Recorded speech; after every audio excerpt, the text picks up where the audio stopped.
Kisah ini dimulai di Jepang, di sebuah apartemen milik tokoh utama, Yuma Mitaka, seorang siswa SMA tahun kedua. Ia sedang menonton berita yang melaporkan tentang sebuah lubang raksasa yang muncul di dekat dermaga Harumi. Kabarnya, pihak berwenang sudah mengirimkan tim untuk menyelidikinya. Tetapi tampaknya dungeon tersebut akan berukuran cukup besar. Ia berbaring di sofa sambil mendengarkan berita. Saat ini, ada 5 dungeon di Jepang, dan jika diakui, yang ini akan menjadi yang ke-6. Yuma kemudian menonton sebuah video di ponselnya tentang saluran dungeon.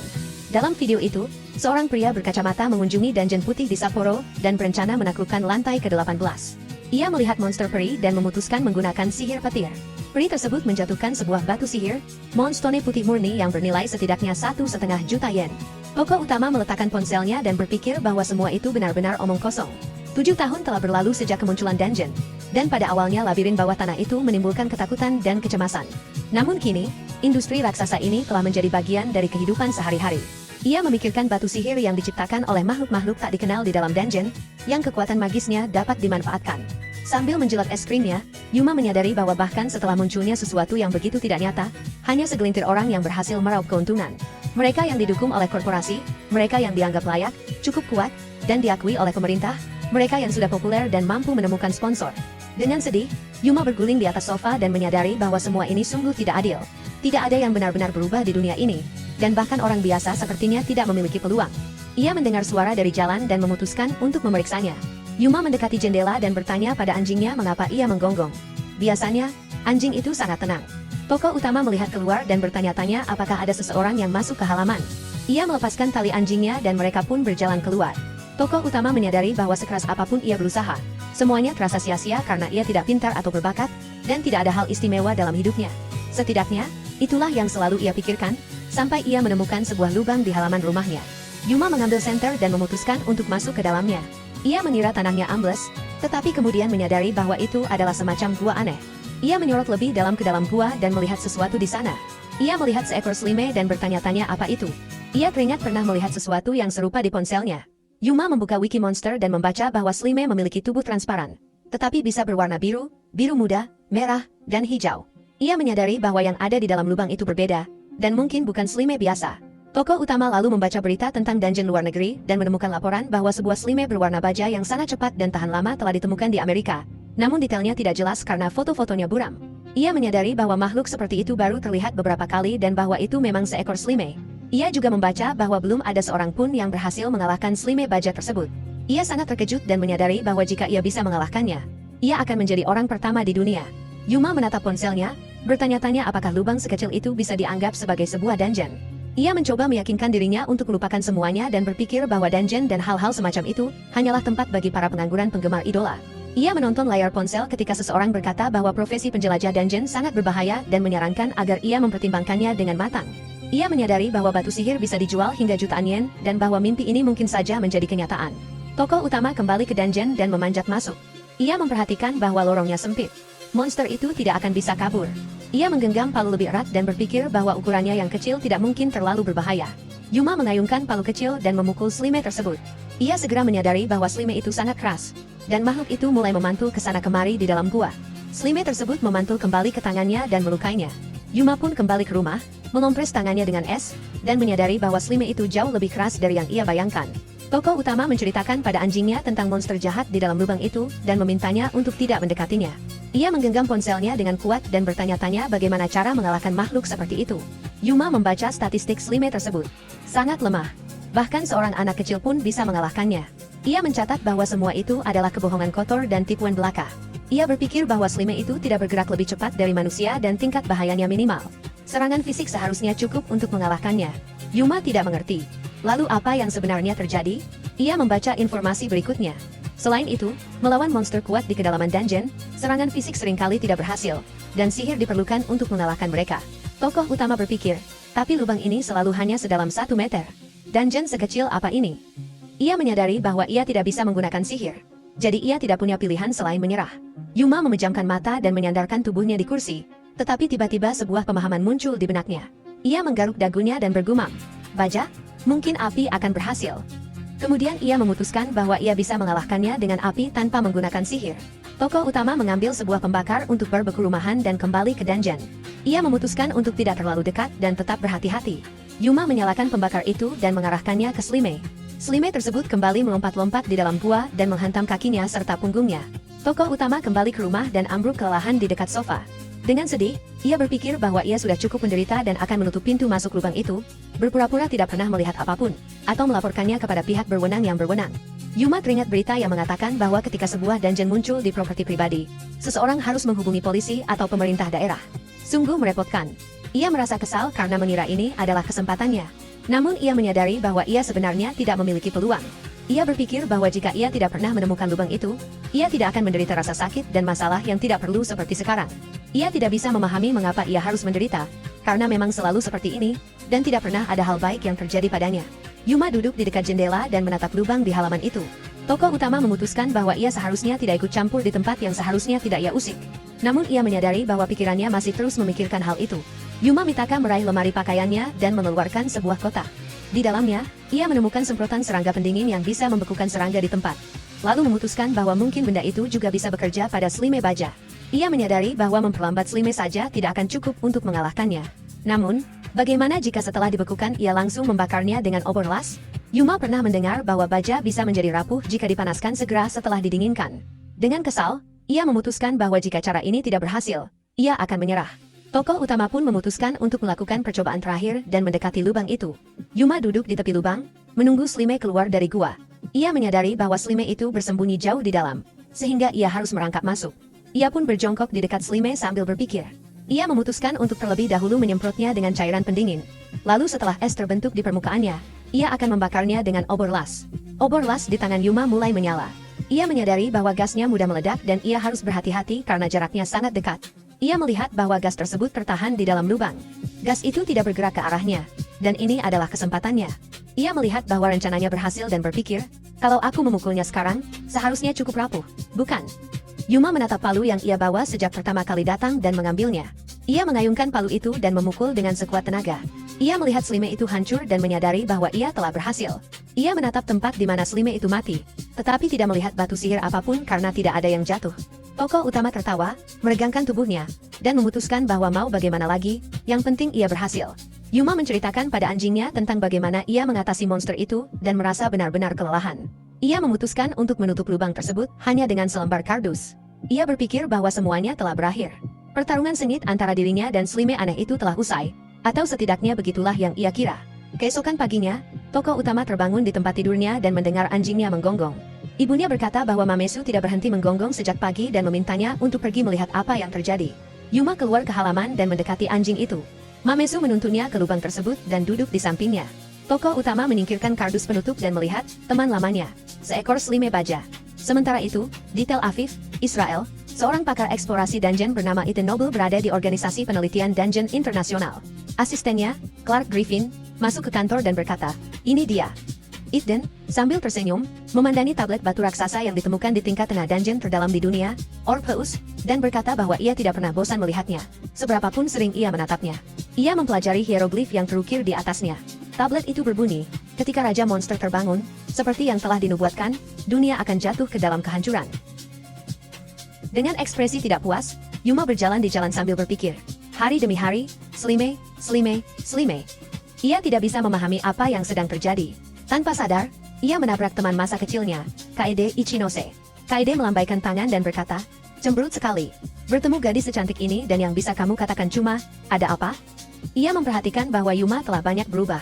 Biasanya, ia hampir selalu terlambat masuk kelas. Tetapi belakangan ini ia bahkan datang lebih awal. Kaede tersenyum dan berkata, "Saat musim semi nanti kita naik ke kelas 3, bukan?" Ia menambahkan, "Kamu sudah memutuskan untuk lebih serius." Yuma berpikir dengan wajah kesal. Kelas 3. Ia menatapnya dan berkata, "Bukan itu masalahnya." Dengan nada penuh kekhawatiran, Kaede bertanya apakah ia tahu apa yang terjadi pada Rui belakangan ini. Tokoh utama dengan tenang menjawab bahwa ia tidak tahu, karena mereka berada di kelas yang berbeda. Temannya yang mendengar percakapan itu berkata bahwa mereka sering bermain bersama saat kecil. Kaede mengatakan bahwa Rui ingin bekerja di dungeon setelah lulus sekolah. Yuma menyeringai sinis, menatapnya, dan berkata, "Dungeon." Ia menambahkan, "Aku tidak tahu Rui ternyata tipe yang mudah terbawa hype, mengingat dungeon itu sangat tidak stabil." Temannya bertanya dengan terkejut, "Apa?" Ia menatap Yuma dengan heran dan menambahkan, "Apa kamu tidak tahu kalau bisnis dungeon sedang berkembang pesat sekarang?" Kaede menjelaskan bahwa ada beberapa jenis dungeon, termasuk dungeon putih yang menghasilkan batu sihir yang bisa menyembuhkan penyakit dan luka, itulah sebabnya organisasi kesehatan sangat tertarik padanya. Yuma menatapnya tanpa berkata apa-apa dan berpikir bahwa ia tidak terlalu peduli. Dalam hati, ia bergumam, layanan kesehatan, bisnis populer. Ia belum pernah mendengar hal seperti itu. Kaede tersenyum dan berkata bahwa Rui benar-benar keren dan memiliki visi masa depan yang jelas. Ia lalu bertanya pada Yuma apakah ia tahu apa yang ingin ia lakukan di masa depan.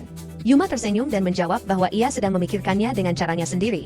Ia kemudian memutuskan untuk melihat ponselnya. Fakta tentang dungeon untuk anak-anak. Dalam video tersebut, monster mainan menjelaskan bahwa monster di dungeon akan hidup kembali secara berkala. Yuma terkejut dan menyadari bahwa ia bisa terus-menerus melakukan grinding batu sihir sesuka hati. Ia selesai menonton video itu dan mendengar tentang tingkat drop sebesar 1%. Sulit, katanya dengan kesal. Grinding macam apa ini? Tokoh utama memperhatikan bahwa Slime itu muncul lagi. Ia menggaruk dagunya dan berpikir, tunggu, 1%, bukan. Ia menyadari bahwa jika ia menghabisi 1 Slime per hari, ia akan mendapatkan 1 batu dalam 100 hari. Yuma berpikir bahwa ini adalah pola pikir anak sekolah dasar. Namun kemudian ia berpikir, Slime ini sangat langka, jadi batu sihir dari monster langka bisa bernilai hampir 100 juta yen. Artinya, 100 juta setiap 100 hari. Ia menyadari bahwa dengan peluang 1%, tingkat keberhasilan dalam 100 percobaan hanyalah 63%. Yuma teringat kata-kata temannya. Rui memang keren. Ia bisa melihat masa depannya. Tokoh utama berpikir sejenak dan menyadari bahwa mungkin uang mudah juga menantinya. Ia mengangkat palu di atas kepalanya dan berkata dengan gembira. Lagi pula, aku masih punya seluruh hidupku di depan mata, dan jutaan yen tepat di bawah hidungku. Namun saat itu, ia masih belum memahami kenyataan kejam dari rencananya. Ia menghancurkan Slime hari demi hari, tetapi tetap tidak mendapatkan apa-apa. Tokoh utama berlutut di dalam gua dan menyadari bahwa batu sihir memang tidak jatuh. Yuma menangis terseduh-seduh dan berkata dengan pahit, cukup, ini terlalu kejam. Ia menatap Mamesu dengan mata berkaca-kaca dan menyadari bahwa seluruh uang sakunya habis untuk membeli semprotan pendingin dan pembakar. Ia mengatakan pada Mamesu betapa lelahnya ia dengan semua ini karena tidak ada apapun yang jatuh. Mamesu menjelati wajahnya dan berusaha menenangkannya. Tokoh utama berterima kasih kepada anjingnya atas dukungannya dan bertanya, apa kamu mengerti aku? Benar, Yuma Mitaka mengerti. Tepat sekali. Ia tidak boleh kehilangan harapan. Ia menatap semprotan pendingin dan pembakar di tangannya, lalu membayangkan bangun setiap hari tanpa hasil apapun dan membuang-buang uang ke tempat sampah. Semuanya demi jutaan yen yang ia impikan. Dalam hati, ia bertanya-tanya apakah benda-benda itu dijual dengan harga diskon di suatu tempat. Yuma teringat kata-kata Kaede Ichinose. Apakah ia sudah memutuskan apa yang ingin ia lakukan di masa depan?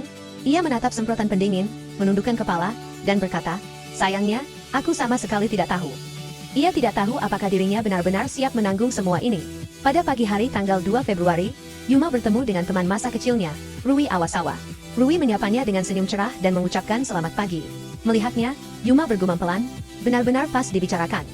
Dengan bingung, Rui bertanya, siapa? Yuma menjawab, lupakan saja. Ia melihat kantong hadiah di tangan Rui dan teringat bahwa hari itu adalah hari Valentine. Namun itu bukan urusannya. Jadi ia benar-benar lupa. Yuma berkata bahwa coklat sebanyak itu selalu membuatnya terkesan. Ia bertanya apa yang akan dilakukan Rui dengan semua itu. Dengan tenang, Rui menjawab, aku akan membaginya dengan keluargaku, lalu menawarkan untuk berbagi dengannya. Yuma menjawab dengan suara keras dan tegas, tidak mau. Aku bahkan tidak suka yang manis-manis. Rui tersenyum dan tampak terkejut mendengarnya. Yuma tahu itu bohong, karena sebenarnya ia sangat menyukai makanan manis. Ia kembali teringat ucapan temannya bahwa Rui ingin bekerja di dungeon setelah lulus sekolah. Ia bertanya-tanya apakah sebaiknya ia menanyakannya langsung. Namun ia memalingkan wajah, menipitkan mata, dan berpikir, tidak, dia sama sekali tidak tertarik dengan ini. Sedikit pun tidak. Rui tersenyum dan bertanya, apa kamu dapat coklat dari Kaede Ichinose? Ia menambahkan bahwa dirinya sudah beberapa tahun tidak menerima coklat. Yuma teringat bahwa setiap tahun ia selalu menerimanya dan menjadi penasaran. Rui menyadari bahwa pelajaran akan segera dimulai dan berkata bahwa ia harus pergi. Yuma tetap berdiri di sana dengan perasaan bingung. Tokoh utama mondar-mandir di dekat sekolah dan tanpa sengaja menabrak Kaede Ichinose. Gadis itu berbalik tajam dan menamparnya. Dengan kesal, Yuma meminta agar ia tidak memukulnya karena itu sakit. Kaede berkata bahwa itu salahnya sendiri. Ia sebenarnya ingin memberinya coklat dan tidak menyangka Yuma akan pulang sepagi itu. Padahal Yuma tidak berniat pulang. Ia ingin bertemu Kaede, jadi ia membungkuk-bungkuk di gerbang sekolah. Gadis itu tersenyum dan menyerahkan coklat kepadanya. Ia bertanya, kamu belum menerima dari siapapun tahun ini, bukan? Yuma menjawab dengan kasar, jangan mengada-ada. Aku sudah menerima beberapa. Kaede meminta melihatnya dan melihat perubahan drastis di wajahnya. Ia bertanya, kamu akan mengucapkan terima kasih atau tidak? Yuma menekan coklat itu ke dadanya dan mengucapkan terima kasih. Kaede tertawa dan menjawab, sama-sama. Ia berkata bahwa mereka akan bertemu lagi dan berjalan ke arah berlawanan. Yuma mengejarnya dan berkata bahwa ia seharusnya tahu, karena ia mendengar Kaede tidak memberikan coklat kepada Rui. Dengan suara penuh kekhawatiran, ia bertanya, "Lalu kenapa kamu memberikannya padaku?" Kaede menatapnya dengan angkuh dan menjawab, "Jelas, bukan?" Ia tersenyum dan menambahkan, "Rui sudah menerima banyak sekali. Aku akan kesal kalau dia tidak menerima apapun. Dan sebagai teman masa kecil, aku berkewajiban menjaga keseimbangan." Tokoh utama tertegun oleh kata-katanya dan merasa kesal. Saat malam tiba, ia kembali ke lubang itu. Dengan marah, Yuma menyemprot Slime dan berpikir, persetan dengan keseimbangan. Ia memikirkan Kaede dan menghantam Slime itu keras-keras ke tanah. Ia berkata dengan geram, "Begini jadinya, Slime." Ia menghancurkan Slime itu sambil terengah-engah dan berkata, "Apa yang sebenarnya aku lakukan? Serius, tidak pernah ada hal baik yang terjadi." Tiba-tiba ia mendengar suara aneh di belakangnya. Yuma berbalik dan melihat sebuah batu sihir perlahan muncul dari asap. Ia melihatnya dan membeku di tempat. Ia melirik batu yang jatuh itu dan menyadari bahwa setelah menghabisi Slime baja setiap hari, hari ini adalah hari ke-181. Tokoh utama menjerit kegirangan sekuat tenaga dan berlari pulang. Yuma berlari sambil berteriak, "Akhirnya!" Ia duduk di meja dan membuka telapak tangannya dengan penuh kegembiraan. Ia berbisik, "Akhirnya, aku mendapatkannya." Ia menatap batu itu dan berpikir, "Batu sihir. Akhirnya." Setelah setengah tahun, tokoh utama mulai menari dan berteriak tentang apa yang akan ia beli terlebih dahulu dengan jutaan yen itu. Ia juga berpikir bahwa kini ia bisa membelikan makanan mahal untuk Mamesu. Namun kemudian ia kembali menatap batu itu dan bertanya-tanya, apa ini benar-benar batu sihir? Ia mengira batu itu akan berkilau entah bagaimana, sehingga ia bertanya-tanya apakah perlu dipoles. Yuma memutuskan untuk memeriksa informasinya secara daring dan mengetik kata kunci pencarian. Ia menyadari bahwa bentuknya justru lebih mirip besi atau sesuatu yang serupa. Ia mengunjungi sebuah situs berisi informasi tentang dungeon hitam dan mengetahui bahwa tidak seperti dungeon putih yang menjatuhkan batu sihir dengan efek penyembuhan. Penelitian tentang dungeon hitam belum berkembang jauh karena popularitasnya yang rendah. Situs itu juga menyebutkan bahwa hasil jatuhan monster di dungeon hitam bukanlah batu sihir, melainkan biji baja yang dikenal sebagai biji sihir. Para peneliti berspekulasi bahwa biji sihir seharusnya meningkatkan kemampuan fisik, tetapi peningkatannya hampir tidak terasa atau bahkan tidak jelas apakah benar-benar ada. Dengan ekspresi kecewa, Yuma membaca komentar, tidak sebanding dengan usahanya. Lebih mudah berolahraga di game, yang menjelaskan mengapa harga biji sihir ini sangat rendah. Ia melempar batu itu ke dalam laci meja dan menjatuhkan diri telungkup ke atas bantal. Ia menyadari bahwa lubang di halaman adalah dungeon hitam. Ia memikirkan betapa banyak usaha yang telah ia curahkan dan betapa banyak uang yang telah ia sia-siakan. Yuma kembali teringat kata-kata Kaede Ichinose. Kita akan naik ke kelas 3 saat musim semi tiba. Bukan. Ia ingat bahwa percakapan itu terjadi tepat setelah liburan musim panas, dan 5 bulan telah berlalu sejak saat itu. Ia menghitung bahwa 2 bulan lagi ia akan menjadi siswa kelas 3. Ia meregangkan kedua lengannya ke arah langit-langit dan berpikir, kesempatan sejuta yen. Hidup tidak mungkin semudah ini, dan aku tahu itu. Tapi aku tetap telah menyia-nyiakan sebulan hidupku untuk ini. Ia menyadari bahwa sudah waktunya memikirkan masa depan. Tokoh utama memikirkan bagaimana Rui sudah menentukan jalan hidupnya dan bekerja keras untuk itu. Sementara itu, Yuma justru merasa kesal dan mencoba meyakinkan dirinya sendiri bahwa Rui sama sekali tidak ada hubungannya dengan ini, dan setiap orang punya jalannya masing-masing. Ia memutuskan untuk hidup dengan ritmenya sendiri, berusaha sebaik mungkin, dan melupakan Slime serta sihir. Keesokan paginya, Yuma terbangun oleh suara anjing menggonggong. Ia keluar dan bertanya pada Mamesu apa yang terjadi. Tokoh utama mengatakan kepada anjingnya bahwa ia tidak perlu menggonggong lagi karena lubang itu sudah ia timbun kemarin. Mereka mendekati lubang tersebut dan kembali melihatnya. Yuma Mitaka menatap dengan terkejut. Apa? Ia melihat bahwa Slime itu juga telah kembali. Padahal ia baru saja menimbunnya dan keesokan harinya muncul lagi. Tokoh utama merasa semua ini sia-sia. Ia sudah muak dan kelelahan. Yuma meraih anjing itu dan bertanya apakah ia mau berhenti menggonggong pada Slime. Ia menggendongnya dan membawanya masuk ke dalam rumah. Mereka duduk dengan nyaman di sofa. Ibunya melihat mereka dan bertanya apa yang mereka lakukan di sana karena sudah mengganggu tetangga. Tokoh utama bertanya-tanya mengapa ia terus melanjutkan semua ini. Ia kembali ke kamarnya dan berusaha menghentikan tangisnya. Yuma bergumam bahwa ia sudah tahu ini akan terjadi dan seharusnya melaporkannya sejak awal.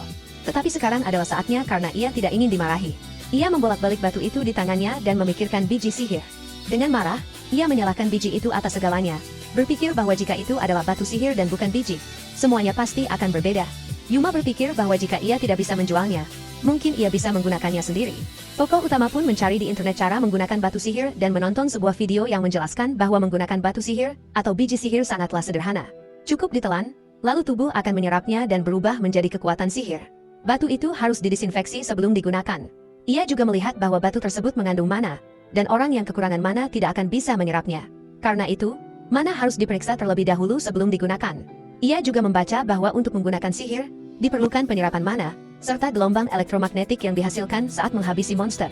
Mana seseorang dapat diukur dengan alat khusus. Dengan pelan ia bergumam, karena ia sudah menghabisi banyak slime baja. Seharusnya mananya cukup, bukan? Yuma teringat bahwa alat pengukur mana bisa dibeli di toko elektronik. Tokoh utama segera berlari keluar dan membeli pengukur mana. Bentuknya seperti pengering rambut. Yuma menghabiskan sisa uang sakunya, tetapi ia berhasil menemukan yang bekas dengan harga lebih murah. Ia merasa beruntung. Ia mengarahkan alat itu ke depan dan berkata sambil tersenyum, "Baiklah, biji sihir dari slime baja yang sangat langka, tunjukkan kekuatanmu." Ia membidik dan menekan tombol beberapa kali, tetapi tidak terjadi apa-apa. Yuma berpikir, "Hening." Ia kembali ke toko dan memberitahu penjaga toko bahwa alat pengukur mana yang baru dibelinya rusak.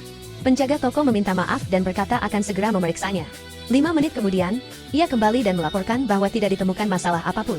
Penjaga toko lalu mengarahkan alat itu ke aquamarine surgawi dan beberapa batu lainnya, menunjukkan batu sihir asli dengan nilai mana 1, 2, dan 3.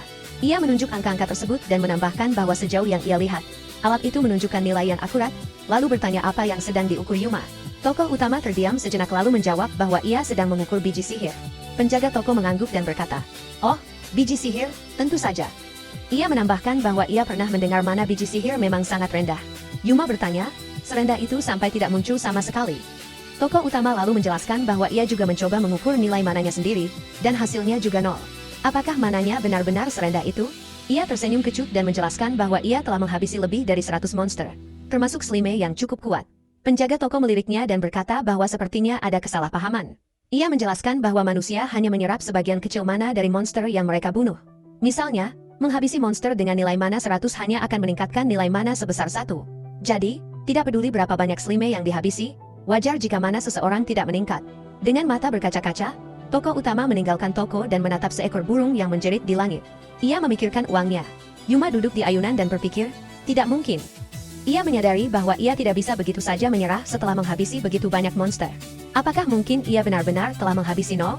Dengan perasaan takut, ia berpikir bahwa jika ia menelan biji sihir itu tanpa memeriksa, ia harus memuntahkan batu baja sepanjang 2 cm dari dalam tubuhnya. Tiba-tiba selembar kertas berterbangan dan mengenai kakinya. Yuma mengambilnya dan bertanya-tanya, "Sampah apa ini?" "Pamflet." Ia membaca iklan di kertas itu. "Ayo jelajahi dungeon biru bersama. Gratis dan pengukuran mana yang akurat." Wajah tokoh utama langsung berseri-seri penuh kebahagiaan. Ia menyadari bahwa inilah saatnya. Ia telah tiba di tempat yang tepat, melirik ke dinding, dan berpikir, di balik dinding ini, bukan?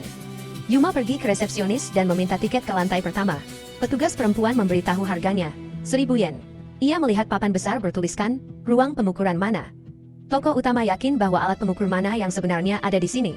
Ia duduk di sofa sambil menunggu gilirannya, berharap alat ini lebih akurat daripada pengering rambut murahan itu, dan berharap uang yang ia habiskan untuk semprotan pendingin dan alat pengukur sebelumnya tidak sia-sia. Seorang petugas mempersilahkannya ke mesin dan melakukan pengujian. Dalam hati, Yuma berpikir, menghabisi slime baja selama 6 bulan pasti ada hasilnya. Ia mengambil hasil tes dan melihat bahwa semuanya bernilai 0. Ia menatap lembar itu dalam diam lalu menoleh ke dokter. Dokter itu dengan senyum ramah memberitahunya bahwa nilai mananya memang 0. Karena alat tersebut mengukur hingga akurasi 0,01, jadi tidak mungkin ada kesalahan. Tokoh utama berbalik tanpa berkata apa-apa dan menuju pintu keluar. Dokter itu tertawa dan berkata bahwa anak itu tampaknya yakin dirinya punya mana.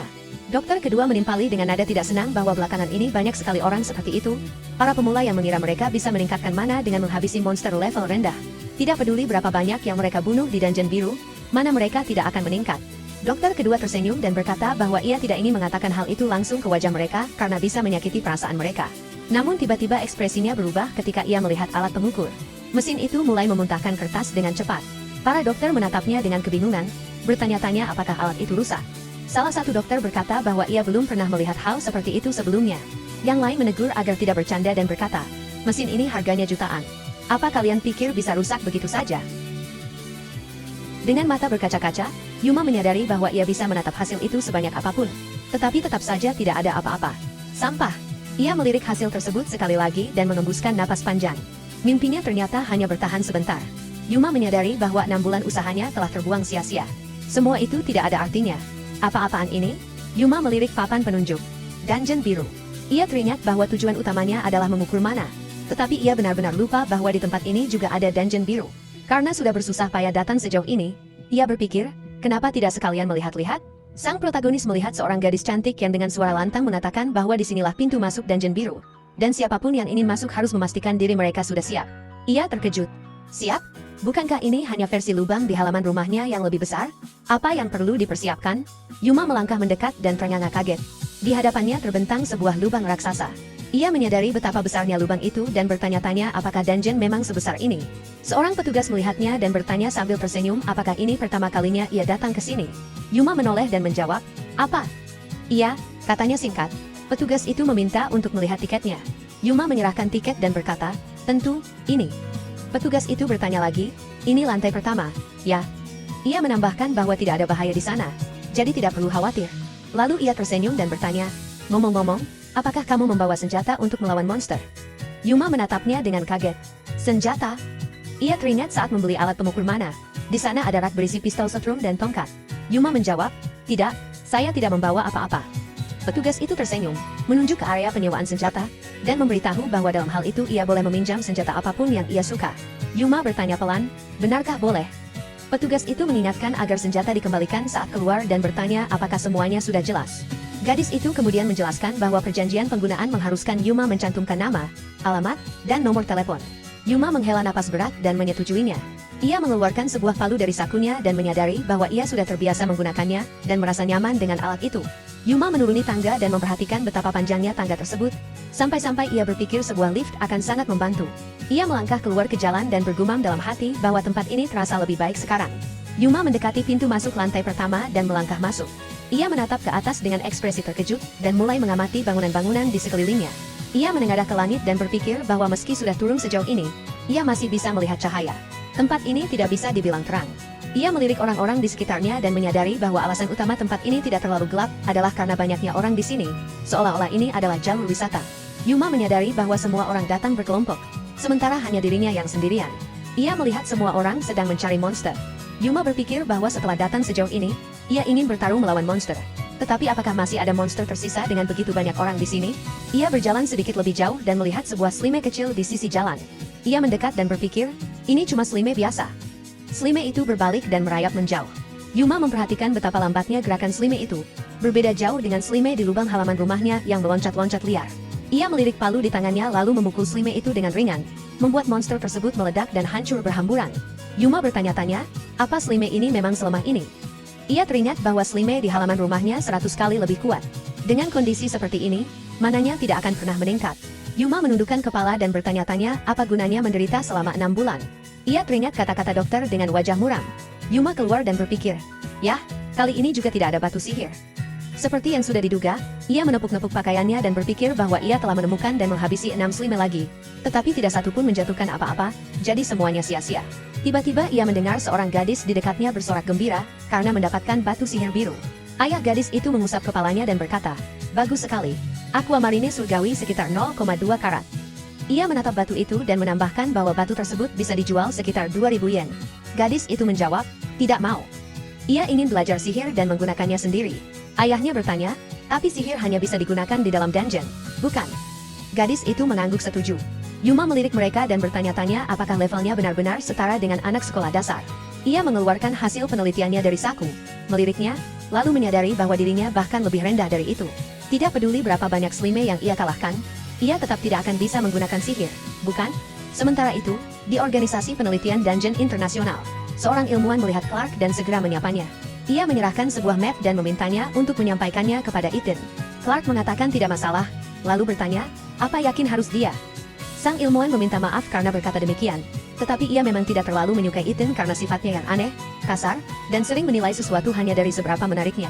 Clark menghela napas dan berkata bahwa meskipun begitu, Eden adalah ilmuwan luar biasa yang pertama kali menemukan mana, dan keahliannya pasti dibutuhkan kali ini juga. Ilmuwan itu berbalik dan berkata bahwa Clark sebaiknya ikut melihatnya, karena ia sangat mengandalkannya. Clark membuka map itu dengan diam-diam dan melihat isinya, lalu membawanya kepada Eden. Eden, sambil memegang secangkir teh, memeriksa ulang semuanya dan memahami bahwa tidak ada keraguan sedikit pun. Clark melipat lengannya dan berkata bahwa Eden setuju dengannya. Ia melirik kertas itu dan melihat bahwa mana sedang bocor dari dungeon. Dan yang lebih penting, jumlahnya terus meningkat. Eden menyesap tehnya dan menjelaskan bahwa alasan monster tidak muncul ke permukaan adalah karena tidak ada mana di atas. Dengan kata lain, jika kebocoran mana ini terus berlanjut, hanya tinggal menunggu waktu sebelum monster muncul ke permukaan. Clark berpikir mungkin itu benar, tetapi ia merasa belum saatnya untuk panik. Ia meraih map itu dan berkata, Bagaimana bisa kamu begitu ceroboh? Eden menyerahkan kembali map tersebut dan menambahkan bahwa peningkatan kepadatan mana itu masih sangat kecil. Meskipun monster akan muncul ke permukaan, pada awalnya yang muncul hanyalah monster tingkat rendah dan tidak akan ada bahaya langsung. Eden meminta Clark untuk tidak kehilangan ketenangan, karena hal itu hanya akan mempersempit pandangan dan cara berpikirnya. Meskipun saat ini belum ada masalah, ia tetap perlu dengan tenang memikirkan solusi untuk masa depan. Clark melirik map itu dan berkata, mungkin dia benar. Ia mencatat bahwa jika Eden mengatakan demikian, maka kemungkinan besar memang begitu. Eden menjawab, benar, lalu memintanya melihat halaman 8 laporan itu untuk sesuatu yang jauh lebih penting. Clark terkejut dan menyadari bahwa, dilihat dari laporan tersebut, kepadatan mana di lapisan atas perlahan-lahan meningkat. Jika itu benar, maka monster dari lapisan bawah akan bergerak naik. Ia merasa sulit untuk tetap tenang dalam situasi seperti itu, tetapi anehnya, ia justru sedikit lebih rileks. Eden tersenyum dan berkata, bagus, bagaimanapun dilihat, belum ada yang perlu dikhawatirkan, bukan? Ia menjelaskan bahwa saat ini ada masalah lain yang jauh lebih mendesak. Clark bertanya dengan bingung, masalah lain apa? Eden meletakkan cangkirnya dan bertanya apakah ia memahami arti kebocoran mana ke permukaan. Ia menambahkan, itu berarti sihir akan bisa digunakan di dalam dungeon. Malam itu, Yuma duduk di mejanya, menatap batu itu dalam diam. Ia memindahkannya ke kanan dan ke kiri sambil memikirkan apa yang harus ia lakukan. Ia menyadari bahwa sejak liburan musim panas hingga sekarang, ia telah mengalahkan Steel Slime hari demi hari tanpa henti. Dan butuh 181 hari hingga Magic Ore itu akhirnya jatuh. Yuma memutuskan bahwa meskipun efeknya sampah dan ia tidak memiliki cukup mana untuk menggunakannya, ia tetap ingin memakainya sebagai perayaan. Dengan senyum di wajahnya, Yuma merasakan rasa ingin tahu yang tak tertahankan. Ia menyadari masalahnya adalah, meskipun hanya ada sedikit tambahan mana, ia tetap tidak akan bisa menggunakannya. Ia mencari di internet, dan meskipun tertulis bahwa ore itu memiliki 0 mana, serta alat pengukur mana menunjukkan 0 atau bahkan kurang dari 0,1, itu tidak berarti sama sekali tidak ada mana di dalamnya. Yuma menyadari bahwa akan lebih baik mengukurnya menggunakan alat pengukur milik Dungeon Biru. Ia tahu bahwa cara termudah untuk menguji ore itu adalah dengan memakannya langsung. Tetapi jika ia tidak bisa menggunakannya, keluarnya ore itu dari sisi lain akan menyebabkan ketidaknyamanan yang cukup besar. Ia mengambil ponselnya dan meminta pertolongan internet. Yuma mempelajari informasi yang diperlukan dan mengetahui bahwa ukuran normal feses manusia adalah sekitar 3 hingga 4 cm. Ia berpikir dalam-dalam, tidak mampu memutuskan, lalu menyadari, kalau begitu, bahkan potongan 2 cm seharusnya bisa keluar tanpa masalah. Yuma mengambil cairan pembersih dan mulai menyemprotkannya ke batu itu. Ia bertanya-tanya apakah ia sudah mendisinfeksinya dengan benar. Ia membuka kulkas dan mengambil teh, lalu melirik batu itu dan memutuskan, sudahlah. Ia memasukkan batu itu ke dalam mulutnya dan meneguknya dengan teh. Yuma menelan batu itu dengan tenang dan menyadari bahwa ia tidak merasakan sesuatu yang istimewa. Tiba-tiba, cahaya memancar dari dadanya dan ia melempar botol itu ke samping. Ia menyadari bahwa efeknya tertunda, tetapi perutnya terasa hangat. Apakah ia benar-benar berhasil menelannya? Yuma teringat bahwa Magic Ore seharusnya meningkatkan status fisik. Efeknya memang lemah, tetapi ini adalah satu-satunya kesempatan baginya untuk mendapatkan kekuatan tersembunyi. Ia bertanya-tanya apakah ia memperoleh kemampuan keren. Yuma keluar rumah dan mulai mencoba berbagai serangan serta menyebutkan nama-nama mantra. Dengan senyum di wajahnya, ia menyeka keringat dan menyadari bahwa tidak ada perubahan apapun. Ia berjalan kembali ke rumah dan baru teringat bahwa sihir hanya bisa digunakan di dalam dungeon. Jadi, untuk saat ini, ia seharusnya bersyukur karena telah menelannya. Ia melihat anjingnya dan merasa sangat gembira. Mamezu mulai menggonggong keras ke arahnya. Yuma melambaikan tangannya dan tidak mengerti apa yang salah. Ia memutuskan untuk berjalan-jalan di halaman dan memeriksa apakah ada sesuatu yang berubah. Ia meminta Mamezu untuk tidak marah dan mencoba menenangkannya. Ia mengelus anjing itu dan berkata, tidak perlu ribut begitu. Dia hanya menggonggong pada Slime dan saat lapar. Yuma menatap tangannya yang berubah dan bertanya-tanya, apa ini? Ia berlari ke arah rumah dengan kebingungan. Ibunya bertanya mengapa Mamezu menggonggong lagi dan menanyakan apa yang sedang mereka lakukan. Yuma masuk ke kamarnya dan menatap cermin dengan wajah bingung. Ia bertanya-tanya apakah tubuhnya telah berubah menjadi baja. Apakah ini kemampuan dari Magic Ore? Ia menatap tangannya dengan terkejut dan melihat bahwa tangan itu sepenuhnya hitam dan tajam. Yuma menyimpulkan bahwa Ore itu telah mengubah seluruh tubuhnya menjadi baja. Tetapi bukankah sihir seharusnya hanya bekerja di bawah tanah? Ia menunduk dan melihat celananya, yang menunjukkan hal yang sama. Ia bertanya dalam hati, apakah ada sihir yang bisa bekerja di permukaan juga? Sihir macam apa ini? Sebuah pertanyaan muncul di benaknya. Apakah ia akan bisa kembali normal? Ia menolak mempercayai apa yang sedang terjadi padanya. Semua ini terasa seperti mimpi buruk. Ia berharap tidak harus terus hidup dalam keadaan seperti ini selamanya. Dengan putus asa, ia memohon agar semuanya kembali normal, karena penampilannya seperti mimpi buruk. Yuma berteriak keras, kembalikan aku seperti semula. Ia duduk di sofa dan dengan sedih menyadari bahwa ia tidak bisa kembali normal.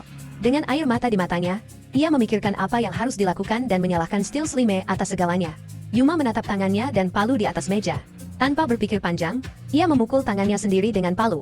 Bunyi logam beradu terdengar nyaring. Saat itu, Yuma menyadari bahwa ia tidak merasakan sakit sama sekali dan ketahanannya sama seperti Steel Slimane. Ia melirik tabung gas dan semprotan salju, lalu menggoreng tangannya terlebih dahulu sebelum mendinginkannya dengan semprotan. Ia pun menyadari bahwa ia sama rentannya terhadap api dan dingin seperti Slimane. 5 menit kemudian, Yuma kembali normal dan dipenuhi kegembiraan. Ia berpikir bahwa meskipun sedikit terkejut, tidak ada hal buruk yang terjadi, bahkan terasa lucu. Sebuah pertanyaan muncul lagi di benaknya. Mungkinkah ia tidak akan pernah berubah lagi? Dan semua ini sudah berakhir? Keesokan harinya, Yuma bangun dengan penuh semangat, mengulang-ulang satu kata seperti mantra, Harden. Dan tubuhnya pun kembali berubah seperti Steel Slimane. Ia sangat senang karena berhasil. Ia teringat hasil pengujian sebelumnya. Ia memakan ore itu tanpa mengharapkan apapun. Dan meskipun mananya 0, ia tetap memperoleh kekuatan dari Magic Ore. 5 menit kemudian, ia kembali normal seperti kemarin. Ia menyadari bahwa kemampuan itu mati secara otomatis. Yuma berteriak, sekali lagi, Harden. Namun, ia tidak bisa berubah lagi. Ia kemudian berpikir bahwa kemampuan itu mungkin hanya bisa digunakan sekali sehari. Yuma merasa sangat gembira dan berpikir bahwa jika ia pergi ke lapisan bawah dengan kemampuan ini, tinju bajanya akan membantunya menghajar monster dan menjadi berguna di dalam dungeon. Yuma berfantasi bahwa ia bisa menjadi seperti streamer kaya yang baru saja ia tonton.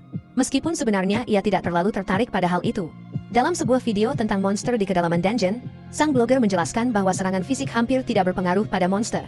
Tubuh mereka yang sangat kuat bahkan mampu menahan peluru dan ledakan. Sihir yang dapat mengalahkan mereka sangatlah berharga, karena dungeon berisi beragam monster bermuatan sihir, seperti naga api, burung angin, iblis petir, dan roh es. Satu-satunya hal yang dapat melawan sihir mereka hanyalah sihir lain. Setelah selesai menonton video itu, Yuma menyadari bahwa dirinya rentan terhadap api dan dingin serta hanya bisa memberikan kerusakan fisik. Ini berarti ia masih belum berguna dan tidak dapat memikirkan cara memanfaatkan kemampuannya. Sepanjang hari itu, ia terobsesi memikirkan masa depan dan bagaimana ia tidak melakukan apapun untuk meraihnya. Hanya iri pada orang-orang sukses. Ia teringat hari ketika mendaftar ke universitasnya yang menyedihkan dengan persyaratan rendah. Yuma memutuskan bahwa menghabisi Slimane hanyalah pemborosan waktu. Ia tetap melakukannya, tetapi hanya sebagai olahraga pagi. Setiap hari Yuma merasa dirinya menganggur, namun tanpa disadari, 1 tahun telah berlalu sejak ia menemukan Steel Slimane. Di sebuah dungeon merah, para petualang diserang oleh naga api. Teriakan putus asa terdengar di mana-mana ketika mereka terjebak dalam lautan api. Naga itu bersiap menyerang seorang gadis malang dengan semburan api. Rui Amasawa segera menutupi gadis itu dengan jubahnya dan menerjang monster bersenjata bilah api tersebut. Dalam hitungan detik, semuanya terjadi begitu cepat. Para petualang di sekitar terkejut melihat apa yang terjadi dan berlari menghampiri sang pahlawan, menanyakan keadaannya. Rui menanyakan apakah gadis itu baik-baik saja dan mengulurkan tangan untuk membantunya berdiri. Ia mencoba menenangkannya dan mengatakan bahwa jubah yang ia bawa untuk ujian tersebut bersifat tahan api. Seorang petualang menggaruk kepalanya dan bertanya tentang kondisi sang pahlawan serta siapa namanya. Rui kemudian menunjukkan lencananya dan memperkenalkan diri sebagai Rui Amasawa, seorang siswa SMA tahun ketiga. Pagi-pagi sekali, Rui menunggu di kantor. Ia menoleh dan melihat pengawas ujian dungeon. Pengawas itu memperkenalkan dirinya sebagai Ishikawa dari Elsit Corporation. Ia mengucapkan terima kasih kepada Rui karena telah menyelamatkan bawahannya. Rui dengan santai menjawab bahwa ia hanya bersyukur mereka semua selamat. Ishikawa memperhatikan bahwa Rui bertarung dengan presisi dan kecepatan, seolah-olah ia telah merencanakan serangan ke titik-titik lemah monster, menghantam sisi dan leher dengan pukulan yang tepat. Rui menjelaskan bahwa ia telah mempelajari monster dungeon secara mendalam sebelum menghadapinya. Ishikawa terkejut mendengarnya dan meminta Rui mengulurkan tangan. Ia menyerahkan sebuah kotak berisi batu sihir yang jatuh dari salamander, yang disebut Silver Scarlet Ruby. Karena Rui yang mengalahkan salamander tersebut, batu itu kini menjadi miliknya. Kurator juga menambahkan bahwa keindahan ini bernilai hampir 14 juta yen di pasaran. Rui terkejut mendengar nilai tersebut dan menolak menerima benda semahal itu. Tetapi kurator menghentikannya, mengatakan bahwa aturan dengan jelas menyatakan siapapun yang menghabisi monster berhak atas hadiahnya. Naluri Ishikawa mengatakan bahwa Rui akan membutuhkan batu itu di masa depan, dan ia memintanya menerima trofi tersebut. Pada pagi tanggal 12 Desember, Yuma yang masih mengantuk tidak berniat pergi ke sekolah. Ia bergumam kesal, mengatakan bahwa ia tidak peduli pada selebritas. Namun, berita dungeon tiba-tiba menarik perhatiannya. Baru-baru ini, sebuah perusahaan besar bernama Elsit mengadakan uji coba di dungeon, di mana di lantai teratas, para petualang bertemu salamander. Meskipun biasanya monster itu hanya muncul di lantai 10 ke bawah. Yuma terkejut mendengar berita tersebut, karena monster dari lantai 10 ke bawah seharusnya sangat kuat. Ia mendengar kelanjutannya bahwa seorang siswa SMA telah menyelamatkan seorang gadis yang terluka. Ia menatap layar dan melihat judul berita, Amasawa menghabisi monster itu. Berita itu seperti petir di siang bolong bagi Yuma. Ia berdiri di lorong sekolah dengan wajah terpaku. Sekelompok wartawan telah berkumpul di luar sekolah untuk mewawancarai siswa SMA pemberani itu, Rui Amasawa.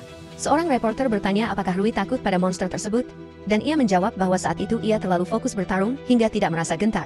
Reporter itu menambahkan bahwa bahkan para pencari dari Elseed Corporation pun terkejut. Rui mengatakan semuanya berhasil berkat senjata sewaan.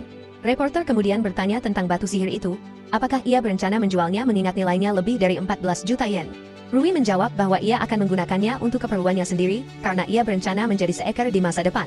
Yuma menonton dengan rasa iri, pikirannya dipenuhi bayangan nilai batu tersebut dan masa depannya sendiri.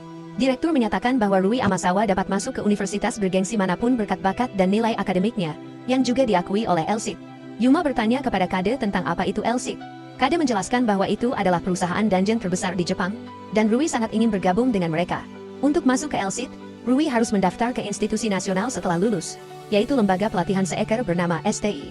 Dengan ragu, Yuma bertanya apa itu institusi nasional. Kade menoleh padanya dan bertanya apakah ia benar-benar tidak tahu apa-apa. Yuma menjawab dengan canggung bahwa tidak ada yang pernah memberitahunya. Dengan kesal, Kade mengingatkannya bahwa Yuma sendiri yang mengatakan hal-hal itu tidak menarik baginya, tidak ada hubungannya dengannya, dan ia tidak ingin tahu apapun. Ia mengatakan bahwa ia akan bergabung dengan STI bersama Rui setelah lulus. Yuma tertegun. Kade menjelaskan bahwa ia ingin menjadi seorang mesias, profesi yang hanya bisa dijalani oleh orang-orang dengan sihir penyembuhan dari batu sihir putih. Yuma terkejut dan mengatakan bahwa itu lebih sulit daripada menjadi seeker dan ia tidak akan mampu melakukannya. Namun, Kade yakin dengan keputusannya dan mengatakan bahwa seseorang dari Elseed telah mengujinya dan menyatakan bahwa ia memiliki potensi.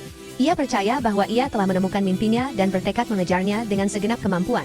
Kade berbalik dan pergi, sementara Yuma tetap berdiri, memikirkan mimpinya dan masa depan. Ia menyadari bahwa Rui adalah teman masa kecilnya yang entah bagaimana ia anggap sebagai rival, dan Kade adalah sosok yang selalu ia bayangkan akan terus bersamanya. Ia bahkan tidak menyadari bahwa mereka telah menemukan tujuan hidup masing-masing dan bekerja keras untuk itu. Sementara mereka mengejar mimpi mereka, apa yang dilakukan Yuma? Ia marah pada dirinya sendiri dan tidak mengerti harus berbuat apa. Mengapa ia tidak menginginkan apapun yang sebenarnya menarik minatnya? Ia mengernyit dan berpikir bahwa ia harus melakukan sesuatu. Ia mulai menyelidiki berbagai hal. Hal pertama yang menarik perhatiannya adalah perbedaan pengetahuan antara dirinya, Kade, dan Rui Amasawa. Untuk mengejar ketertinggalan, ia harus belajar keras. Ia mengambil beberapa buku, tetapi setelah beberapa saat ia bosan dan menjatuhkan wajahnya ke bantal. Dengan lesu, Yuma bergumam bahwa semuanya terasa sia-sia. Ia bertanya pada anjingnya, menurut Mamesu, apakah tuannya ini mampu melakukan sesuatu? Anjing itu menatapnya dengan bingung, tetapi Yuma terus melanjutkan dialog sunyi itu. Ia merasa tersesat dan belum mampu menemukan tujuan hidup. Ia tidak tahu harus berbuat apa dan kemana melangkah. Ia tidak memiliki motivasi. Anjing itu menatap tuannya seolah memahami perasaannya dan ikut berempati. Seakan-akan Yuma sedang menimbang Kade dan Rui Amasawa di atas sebuah timbangan. Di satu sisi ada Rui Amasawa, teman masa kecilnya, pria tampan dengan rambut indah, disukai semua orang, siswa berprestasi, atlet berkaki panjang, yang kemenangannya atas salamander telah menjadi berita. Ia akan menjadi seeker di masa depan. Di sisi lain ada Kade, teman masa kecilnya yang lain. Gadis yang suka bercanda dengan suara keras, tetapi tetap gadis baik, dan belakangan ini menjadi semakin feminin hingga mengejutkannya. Dibesarkan oleh ibu tunggal, Kade bermimpi menolong orang sepanjang hidupnya. Bahkan sempat ingin menjadi perawat, tetapi kini bercita-cita menjadi mesias. Rui Amasawa dan Kade masing-masing bercita-cita menjadi seeker dan mesias. Yuma yakin mereka berdua mampu meraih tujuan itu. Lalu ia menyadari bahwa semua itu akan membuat orang lain iri, dan ketika mereka mencapai status tertentu, rasa iri itu hanya akan semakin besar. Yuma melihat Kade dan Rui Amasawa berjuang mengejar mimpi mereka dan menyadari bahwa ia tidak mampu melihat apa yang membuat orang-orang iri pada mereka dan apa yang membuat mereka bersinar. Seandainya saja ia memiliki tujuan untuk dikejar. Mamesu menjilat telapak tangan tuannya. Yuma merasakan dorongan semangat itu dan mengatakan bahwa anjingnya benar. Ia hanya perlu terus melangkah. Sejak saat itu, sang protagonis berhasil menambang 2 potong lagi Magic Ore. Setelah menyerapnya, durasi bentuk baja meningkat menjadi 15 menit.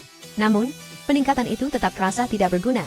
Yuma berdiri di dekat gua sambil berkata bahwa ia hanya perlu terus mengalahkan Slime seperti biasa. Tiba-tiba, ia melihat sebuah Slime emas berkilau muncul dari dalam gua. Yuma mulai menggunakan tabung gas dan semprotan pembeku untuk melawannya.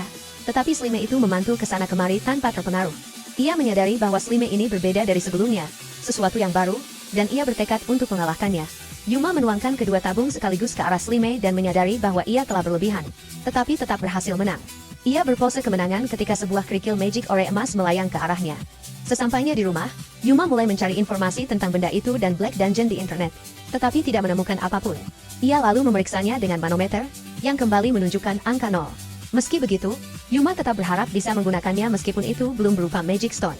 Namun, pertama-tama ia memutuskan untuk mencoba menjualnya karena terlihat seperti emas.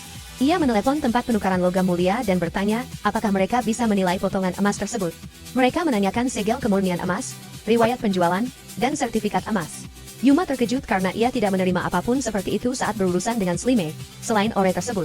Ia bertanya apakah legal bagi seorang anak di bawah umur untuk menangani hal semacam itu, dan mereka menjawab, tidak. Sang protagonis lalu memakan kerikil itu dan bertanya-tanya apa yang akan terjadi jika tubuhnya berubah menjadi emas dan berkilau. Ia mengucapkan, harden, dan tubuhnya berubah menjadi baja seperti biasa. Apakah ada yang berubah sama sekali? Pada hari kelima menambang ore di gua, Yuma terkejut oleh frekuensi jatuhnya ore dari Slime. Untuk pertama kalinya dalam setahun terakhir, Magic Ore jatuh selama 5 hari berturut-turut. Sebelumnya, ia hanya pernah mendapatkan 3 potong. Saat itu ia menyadari bahwa Magic Ore emas telah meningkatkan keberuntungannya dan menaikkan peluang drop menjadi 100%. Ia bertanya-tanya apakah ini juga akan berlaku untuk Magic Stone. Apakah ini benar-benar hadiah atas usahanya?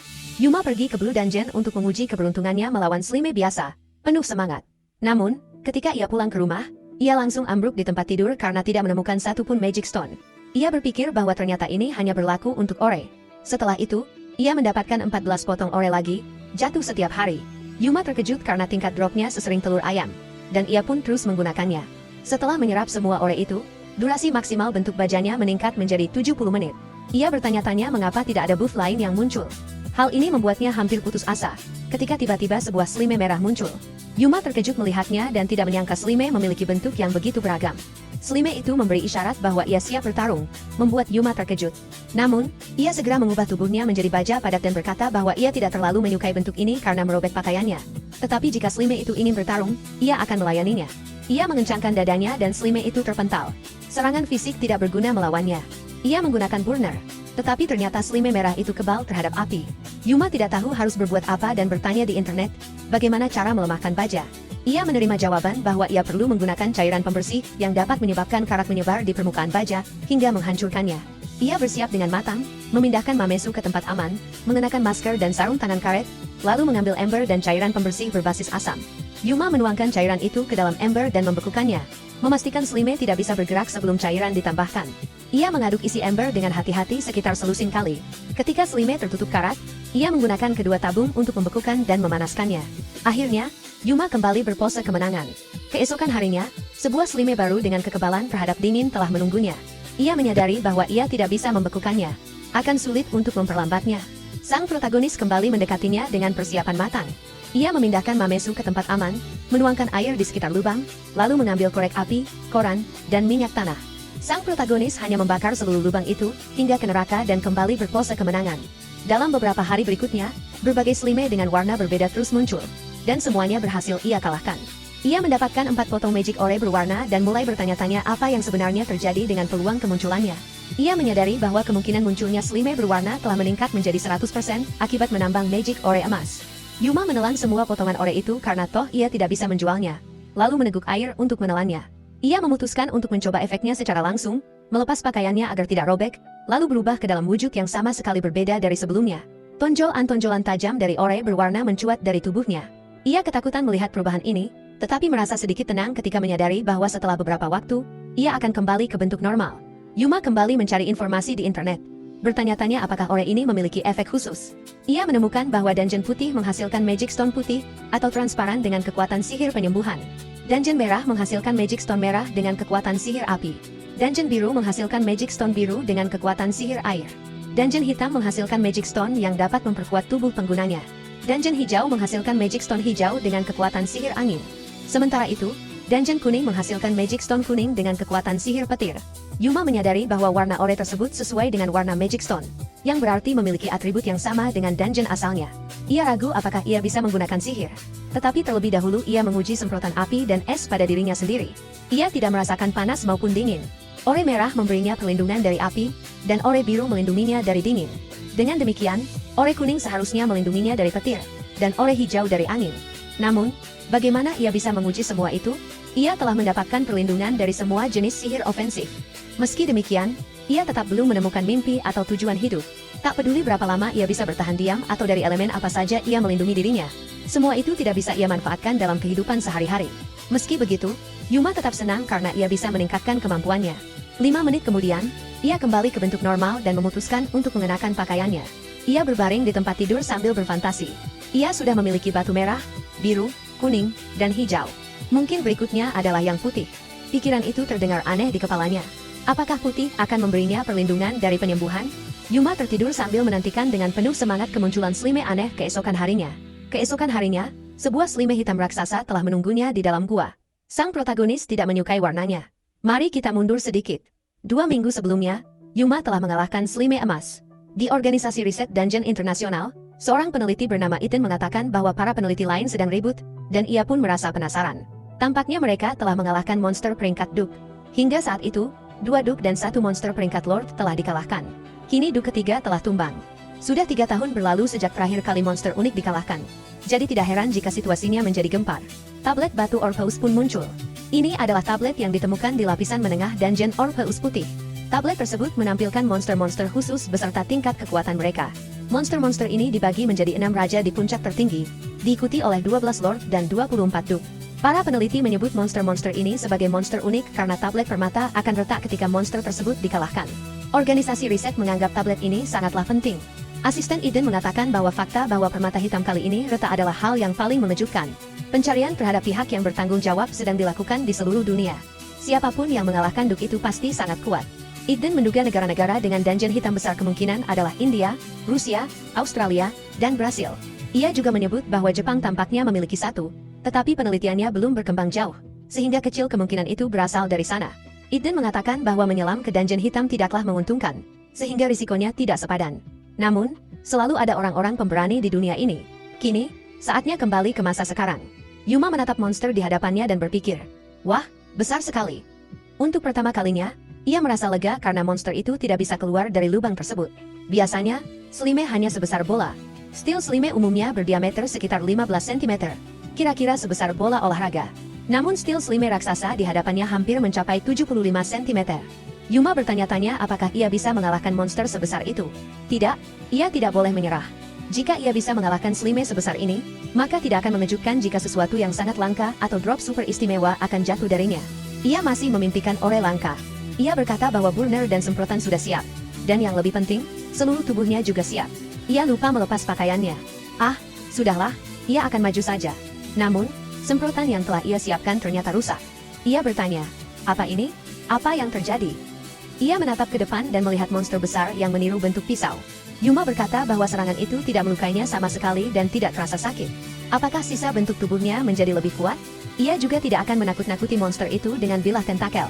Setelah kata-kata itu, muncul tiruan palu godam, gergaji, dan kapak. Sang protagonis berteriak menyangkal dan berkata bahwa ini harus dihentikan. Ini perlu berhenti sejenak. Ia mengatakan bahwa ini tidak akan berhasil. Yuma mencoba menghindari serangan-serangan itu sambil berteriak. Apa ini? Landa atau apa? Ia memang tidak merasakan sakit, tetapi pakaiannya sudah compang-camping. Meski sudah terlambat ketika duri-duri itu muncul, ia yakin sisa tubuhnya tidak akan kalah hanya oleh Slime. Ia masih memiliki burner dan semprotan. Ia masih bisa bertarung. Yuma mencoba menyerang Slime itu dan berteriak bahwa monster ini pantas mendapatkannya. Dan pertarungan itu pun berlanjut. 30 menit kemudian, sang protagonis berteriak bahwa ia sudah muak dengan duri-duri itu. 1 jam kemudian, Yuma berteriak bahwa ia tidak bisa kalah dari yang satu ini. Ia berjongkok, terengah-engah, dan berkata, bukankah ini sudah cukup? Ini tidak ada akhirnya. Ia memang tidak merasakan sakit, tetapi menerima begitu banyak serangan tetap sangat menjengkelkan. Semua burner dan semprotan telah habis. Apa yang harus ia lakukan sekarang? Yuma memukul Slime itu dengan palunya, tetapi palu itu terpental. Ia menatapnya dan berpikir tentang palu itu. Ia telah menggunakannya setiap hari selama setahun. Itu adalah bagian dari dirinya, palu andalannya. Minus 1280 yen. Yuma mengumpat dan berkata bahwa ia sudah muak. Benda ini harus hancur. Ia lalu melancarkan satu pukulan kuat ke arah Slime tersebut. Setelah itu, monster itu menjatuhkan Ore. Yuma tergeletak di tanah dan berkata bahwa ia benar-benar kelelahan. Ketika ia pulang ke rumah, ibunya bertanya apa yang telah terjadi padanya. Ia menjawab bahwa ia hanya bermain dengan Mamesu. Sang ibu tidak percaya. Apakah Mamesu yang merobek pakaiannya sampai seperti itu? Sang ibu menatap Ore tersebut dan berkata bahwa sekilas terlihat seperti magic Ore biasa. Tetapi yang satu ini memiliki pola seperti bunga di permukaannya. Ia telah mengalahkan monster sekuat itu. Seharusnya mana miliknya meningkat setidaknya sedikit. Lalu bagaimana dengan magic Ore spesial ini? Sang protagonis berpikir bahwa jika di dalamnya terdapat sedikit mana saja, ia bisa menjualnya daripada menggunakannya sendiri. Namun karena ia bisa menggunakannya, ia tidak punya pilihan selain menelan benda ini juga. Rasa penasaran Yuma memuncak. Ia menelannya dan meneguk air untuk melancarkannya. Tak lama kemudian, ia merasakan perutnya mulai menghangat. Ia sudah mulai terbiasa dengan sensasi itu. Namun kemudian, sang protagonis merasa mual dan panas yang ia rasakan jauh lebih kuat dari sebelumnya. Mungkin ia seharusnya tidak memakan benda ini. Namun semuanya sudah terlambat. Yuma berkata bahwa sensasinya tampak mereda, tetapi ia sudah merasa takut. Perasaan ini seolah menandakan bahwa sesuatu di dalam dirinya akan berubah lagi. Mungkin akan muncul lebih banyak duri. Sang protagonis mengangkat tangannya sambil tersenyum dan berkata bahwa kalau begitu, ia akan mencobanya. Seharusnya tubuhnya akan mengeras. Yuma berteriak bahwa ia lupa melepas pakaiannya lagi. Ia akan merobek semua pakaiannya sekali lagi. Pada saat berikutnya, selimut hitam menyelimuti tubuhnya dan wujudnya berubah. Ia terkejut dan berkata bahwa bentuk ini terlihat sangat kuat, seperti penjahat dalam film pahlawan super. Tubuhnya juga membesar. Ia menjadi jauh lebih tinggi dari sebelumnya. Dengan bentuk barunya yang kuat, mungkin ia juga mendapatkan kemampuan seperti Steel Slime, misalnya tentakel berbentuk bilah. Bentuknya terlihat sangat mengerikan. Mungkin ia juga bisa melakukan hal itu. Yuma mencoba menggunakan teknik yang sama seperti yang ia lihat sebelumnya. Ia berkata bahwa ia bisa mengubah tubuhnya dengan imajinasinya. Rasanya sangat keren. Apakah ia bisa melakukan hal lain? Ia memanggil Mamesu dan berkata bahwa anjing itu harus melihat apa yang bisa ia lakukan. Sang protagonis berkata bahwa ia hanya ingin menunjukkan wujud barunya. Tidak apa-apa. Ini dirinya, Yuma. Namun kemudian ia melihat pantulan dirinya di pintu kaca dan berpikir bahwa ia terlihat seperti monster. Itu menakutkan. Ia memutuskan untuk mengabaikan suara hatinya untuk sementara. Sementara itu, ketika Yuma bertarung melawan Slime raksasa, sebuah rapat darurat para kepala peneliti di Organisasi Eksplorasi Dungeon Internasional tengah berlangsung. Ketua rapat, Maya Berger, mengatakan bahwa seperti yang sudah mereka ketahui, sesuatu yang serius dan belum pernah terjadi sebelumnya telah terjadi terkait anomali pada tablet Orpheus, yang telah berlangsung selama 4 hari berturut-turut. Maya Berger menjelaskan bahwa Black Duke telah dikalahkan untuk pertama kalinya dalam 3 tahun, 2 minggu lalu. Namun yang lebih luar biasa lagi, 4 monster peringkat Lord telah dikalahkan secara beruntun setelah itu. James menambahkan bahwa yang lebih penting, mereka sama sekali tidak menerima informasi apapun. Apakah ada negara yang melakukan penelitian besar-besaran terhadap dungeon? Fisikawan James Briggs dari Amerika, dan ahli biologi Lee Howon dari Cina, menyatakan bahwa mereka juga menduga negara mereka sendiri menutup-nutupi informasi. Namun mereka menegaskan bahwa tuduhan tanpa dasar tidak seharusnya dibuat. Arkeolog Ahmad Tahir dari Mesir mengatakan bahwa permata merah, biru, kuning, dan hijau retak setiap hari, yang berarti 4 dungeon dibersihkan sekaligus. Siapa dan mengapa bisa melakukan hal seperti itu? Ahmad Tahir menambahkan bahwa ia tidak mengetahui alasannya. Tetapi jika seseorang mampu melakukan hal tersebut, maka pelakunya adalah Amerika atau Cina. Namun karena Amerika tidak melakukannya, maka hanya Cina yang tersisa. Ia juga menyindir bahwa menutupi informasi adalah keahlian khas Amerika. Mendengar itu, James Briggs mempertanyakan keberaniannya berkata demikian. Fisikawan Eden Noble dari Australia kemudian angkat bicara. Ia mengatakan bahwa untuk memasuki 4 dungeon sekaligus, menyelam ke dalamnya, dan membersihkannya, dibutuhkan jumlah petualang yang sangat besar. Apakah itu benar-benar mungkin?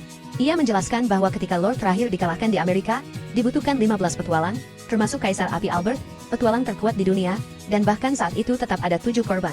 Mereka bertemu Lord di lantai ke-100. Melakukan hal yang sama di 4 tempat sekaligus adalah mustahil. James lalu bertanya, jika demikian, mengapa permata pada tablet itu retak? Tidak ada penjelasan yang masuk akal. Eden Noble berkata, mungkin sejak awal kita salah memahami sesuatu. Ketika James bertanya lagi apakah maksudnya begitu, Eden menjelaskan bahwa permata di atas tablet tersusun berdasarkan warna. Mereka berasumsi bahwa monster tersebut sesuai dengan warna dungeon. Dan memang, Duke dan Lord yang telah dikalahkan sebelumnya memiliki warna permata yang sesuai. Namun, Lord merah, biru, kuning, dan hijau yang dikalahkan kali ini, mungkinkah mereka berada di dungeon yang sama? Jika mempertimbangkan bahwa permata hitam retak 2 minggu lalu, kemungkinan besar seseorang saat ini sedang menjelajahi dungeon hitam. Dungeon hitam adalah yang paling sedikit dieksplorasi dan sangat misterius. Tidak ada negara yang mengizinkan masuk ke dungeon hitam tanpa izin. Itu pun hanya berlaku untuk dungeon yang telah ditemukan. Bisa saja ada dungeon lain yang belum pernah dilaporkan. Maya Berger bertanya, jika teori itu benar, siapa para petualang yang bisa mencapai lantai ke-100? Semua petualang terbaik biasanya berada di bawah kendali negara dan militer. Eden Noble menjawab bahwa mungkin ada petualang yang tidak diketahui oleh mereka. Orang-orang inilah yang mengalahkan Duke di dungeon hitam baru yang belum dikenal, lalu mengalahkan 4 Lord secara beruntun. Meski ini hanya dugaan, itu adalah satu-satunya penjelasan yang masuk akal. Para petualang itu, atau mungkin hanya 1 orang, kini telah mengalahkan 4 Lord. Mereka, atau dia, sekarang adalah salah satu petualang terkuat di seluruh dunia. James berkata bahwa keberadaan orang seperti itu terdengar konyol. Tiba-tiba, Seseorang meminta maaf karena menyela rapat dan mengatakan bahwa ia membawa kabar mendesak. Ide Nobel berkata bahwa teorinya tampaknya semakin mendekati kebenaran. Salah satu dari 6 raja, Raja Hitam, telah dikalahkan. Sementara itu, Yuma berkata dengan terkejut bahwa Slime besar itu memang sangat kuat. Jauh lebih kuat daripada Slime berwarna. Namun setidaknya, ia sendiri menjadi lebih kuat. Yuma bertanya-tanya apa yang harus ia lakukan sekarang. Slime raksasa yang ia kalahkan kemarin telah menghabiskan seluruh persediaan burner dan semprotannya. Ia lupa pergi ke toko. Ia tidak memiliki cukup perlengkapan untuk menghadapi Steel Slime hari ini. Mungkin akan muncul Slime aneh lainnya. Jadi ia harus menyusun rencana. Ia mendekati anjingnya dan mengucapkan selamat pagi. Ia bertanya apakah anjing itu penuh energi. Mamesu menggonggong setiap pagi, seolah merasakan keberadaan Slime. Ia telah melakukan hal itu selama setahun penuh. Namun tiba-tiba, Yuma terkejut. Apa? Kemana perginya lubang itu? Apakah ini karena ia telah mengalahkan Slime raksasa? Apakah itu benar-benar bosnya? Ia berlutut dan berkata bahwa ia telah mencoba menimbun lubang itu berkali-kali.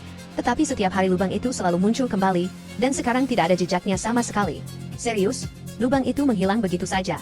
Setidaknya, ia tidak perlu bangun pagi-pagi lagi setiap hari. Dan Mamesu jelas terlihat senang karena lubang itu sudah tidak ada. Bukan? Semuanya baik-baik saja. Ia bebas. Yuma mengganti pakaiannya dan sarapan dengan tenang. Kini karena tidak ada lagi lubang di halaman, hidup akan menjadi lebih damai. Ia tidak perlu lagi terburu-buru ke sekolah. Ia bisa menikmati sarapan dengan tenang. Dalam perjalanan ke sekolah, sang protagonis berpikir bahwa ia akan memiliki lebih banyak uang saku, pengeluaran yang lebih sedikit, dan pakaiannya tidak akan robek lagi. Ia memang tidak mendapatkan apapun dari semua itu, dan ia sama sekali tidak ingin dipuji oleh siapapun. Meski lubang itu tidak lain hanyalah sumber masalah dan ia ingin agar lubang itu menghilang entah bagaimana caranya, tetap saja ia merasakan sedikit rasa kehilangan. Kaida menyapa Yuma dengan ucapan selamat pagi. Sang protagonis menyadari itu adalah dirinya, lalu membalas sapaan tersebut. Kaida mengatakan bahwa hari ini ia datang lebih awal. Ia mendengar bahwa kemarin Yuma sangat terlambat, sampai tidur larut malam dan tidak cukup tidur atau semacamnya. Yuma menyangkalnya. Kaida bertanya, benarkah? Lalu menambahkan bahwa bagaimanapun juga, setidaknya kali ini Yuma datang lebih awal, dan itu membuatnya senang. Yuma berpikir bahwa ia tidak mungkin mengatakan padanya bahwa ia terlambat karena sedang bertarung melawan Slime. Ia hanya mengatakan bahwa kemarin ia ketiduran. Itu saja. Kaida mengangguk setuju dan berkata bahwa kalau begitu memang begitu. Yuma merasa benar. Dungeon itu sudah menghilang dan ia tidak akan terlambat lagi. Ia mengatakan bahwa Kaida tidak perlu mengkhawatirkan keterlambatannya lagi. Kaida menatapnya dengan terkejut. Malam pun tiba. Yuma berpikir bahwa atas saran orang-orang terdekatnya, ia mengikuti ujian masuk universitas yang hanya mengharuskannya menyerahkan dokumen, dan ia pun diterima. Kehidupan mahasiswa menantinya pada musim semi. Namun, apakah ia benar-benar siap untuk terus hidup seperti ini? Ia merasa bahwa sampai sekarang ia sebenarnya tidak benar-benar menginginkan apapun dan tidak memiliki mimpi. Karena itu, ia tidak pernah terlalu tertarik pada apapun. Karena ketertarikannya selalu dangkal. Begitulah ia menilai dirinya sendiri. Seseorang yang hambar dan tidak termotivasi. Ia menyadarinya, tetapi ia terus berpura-pura baik-baik saja, yang justru membuatnya semakin putus asa. Yuma mengeluarkan ponselnya dan melihat riwayat pencariannya yang penuh dengan kata kunci terkait dungeon. Ia menyadari bahwa ia telah menghabiskan 1 tahun penuh di dungeon kecil di halaman rumahnya, pergi ke sana setiap hari. Ia tidak punya alasan yang jelas, tetapi tetap berusaha sebaik mungkin. Ia tidak pernah menyangka akan mengejar mimpi yang terasa tidak realistis seperti ini. Di masa lalu, ia pasti akan memandangnya dengan sinis dan berpikir bahwa hal itu tidak ada hubungannya dengan dirinya. Namun sekarang, ia bisa mengatakan dengan yakin bahwa ia ingin menjadi seorang petualang dungeon. Sang protagonis merasa inilah jawabannya. Tempat yang telah dipilih Kaida dan Rui untuk membangun karir mereka. STI adalah sebuah institut pelatihan petualang yang berada di sektor semi pemerintah. Institut ini didirikan 2 tahun lalu dan tahun ini memasuki angkatan ketiganya. Mahasiswa direkrut 2 kali setahun untuk semester pertama dan kedua. Tempat ini adalah yang pertama di Jepang yang berhasil menangkap monster. Selain itu, STI juga berfungsi sebagai pusat penelitian, melakukan riset monster dan dungeon setiap hari, termasuk pengembangan kandang, ruang penahanan, dan dungeon buatan menggunakan Magic Stone. Yuma membaca bahwa institut ini bertujuan menemukan dan mengembangkan bakat melalui program 6 bulan. Dengan ujian tengah setiap 2 bulan, dan mereka yang gagal akan dikeluarkan. Aturannya sangat ketat. Oh, benar juga. Di sini tertulis bahwa ia harus mencantumkan kelebihannya. Hal pertama yang terpikir olehnya adalah transformasi baja. Kekuatan yang ia peroleh dari Steel Slime seharusnya berguna dalam pekerjaannya sebagai petualang. Di buku catatannya tertulis bahwa ia akan menjadi petualang. Transformasi baja. Ia bisa berubah menjadi wujud baja selama 5 menit, mempertahankannya hingga 10 menit, lalu kembali normal setiap 5 menit. Serangan fisik tidak berpengaruh padanya selama ia dalam wujud baja. Yuma melingkari tulisan itu di buku catatannya. Ia kebal terhadap semuanya. Air, angin, petir, dan api. Ia juga terlindungi dari keempat elemen tersebut, jadi secara pertahanan, seharusnya ia hampir tak terkalahkan, meski ia sendiri tidak tahu seberapa tahan tubuhnya sebenarnya. Kedua, ia mendapatkan kekuatan dari Slime raksasa. Ia bisa mengubah bagian tubuhnya menjadi senjata. Ia tidak yakin petualang lain bisa melakukan hal seperti itu. Setidaknya, ia belum pernah melihat kemampuan seperti itu di siaran dungeon. Selain itu, ia pertama-tama berubah menjadi baja, lalu membayangkan struktur gel. Dalam wujud baja cair ini, ia bisa menembus celah sempit. Apakah itu akan berguna di dalam dungeon? Apakah itu semua kelebihannya? Lalu mengenai kelemahannya, yang pertama cukup bermasalah. Ia berpikir bahwa jika ada orang yang melihat wujud bajanya, mereka akan langsung menyadari bahwa kekuatan itu berasal dari dungeon hitam. Dengan kata lain, mereka akan tahu bahwa ia telah memasuki dungeon hitam tanpa izin, dan itu berarti melanggar hukum. Ia baru saja memeriksanya. Masuk dan keluar dari dungeon hitam diatur dengan sangat ketat dibandingkan dungeon dengan warna lain. Entah mengapa. Hukum dungeon internasional, peraturan khusus untuk dungeon di Tokyo. Yuma baru menyadari bahwa ada begitu banyak hukum yang mengikat, dan melanggarnya adalah kejahatan yang sangat serius. Dimarahi oleh ibunya hanyalah masalah kecil. Apapun yang ia lakukan, tidak boleh ada satupun orang yang mengetahuinya. Hal itu membuatnya ketakutan. Kelemahan keduanya adalah ia tidak bisa menggunakan sihir. Mana miliknya masih nol. Di buku catatan tertulis bahwa sekuat apapun wujud lainnya, ia tidak akan bisa mengalahkan monster di kedalaman dungeon tanpa sihir. Ia tidak punya pilihan lain.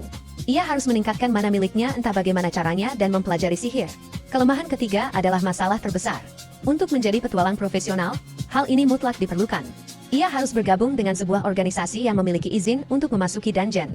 Orang biasa pada umumnya dilarang memasuki lantai terdalam dungeon. Hanya perusahaan dan kelompok yang memiliki izin pemerintah yang diperbolehkan. Bahkan orang terkenal pun tidak dikecualikan dan tetap harus menjadi bagian dari suatu organisasi. Yuma berpikir bahwa dalam hal ini, ia harus mencari pekerjaan di sebuah perusahaan selama musim dingin.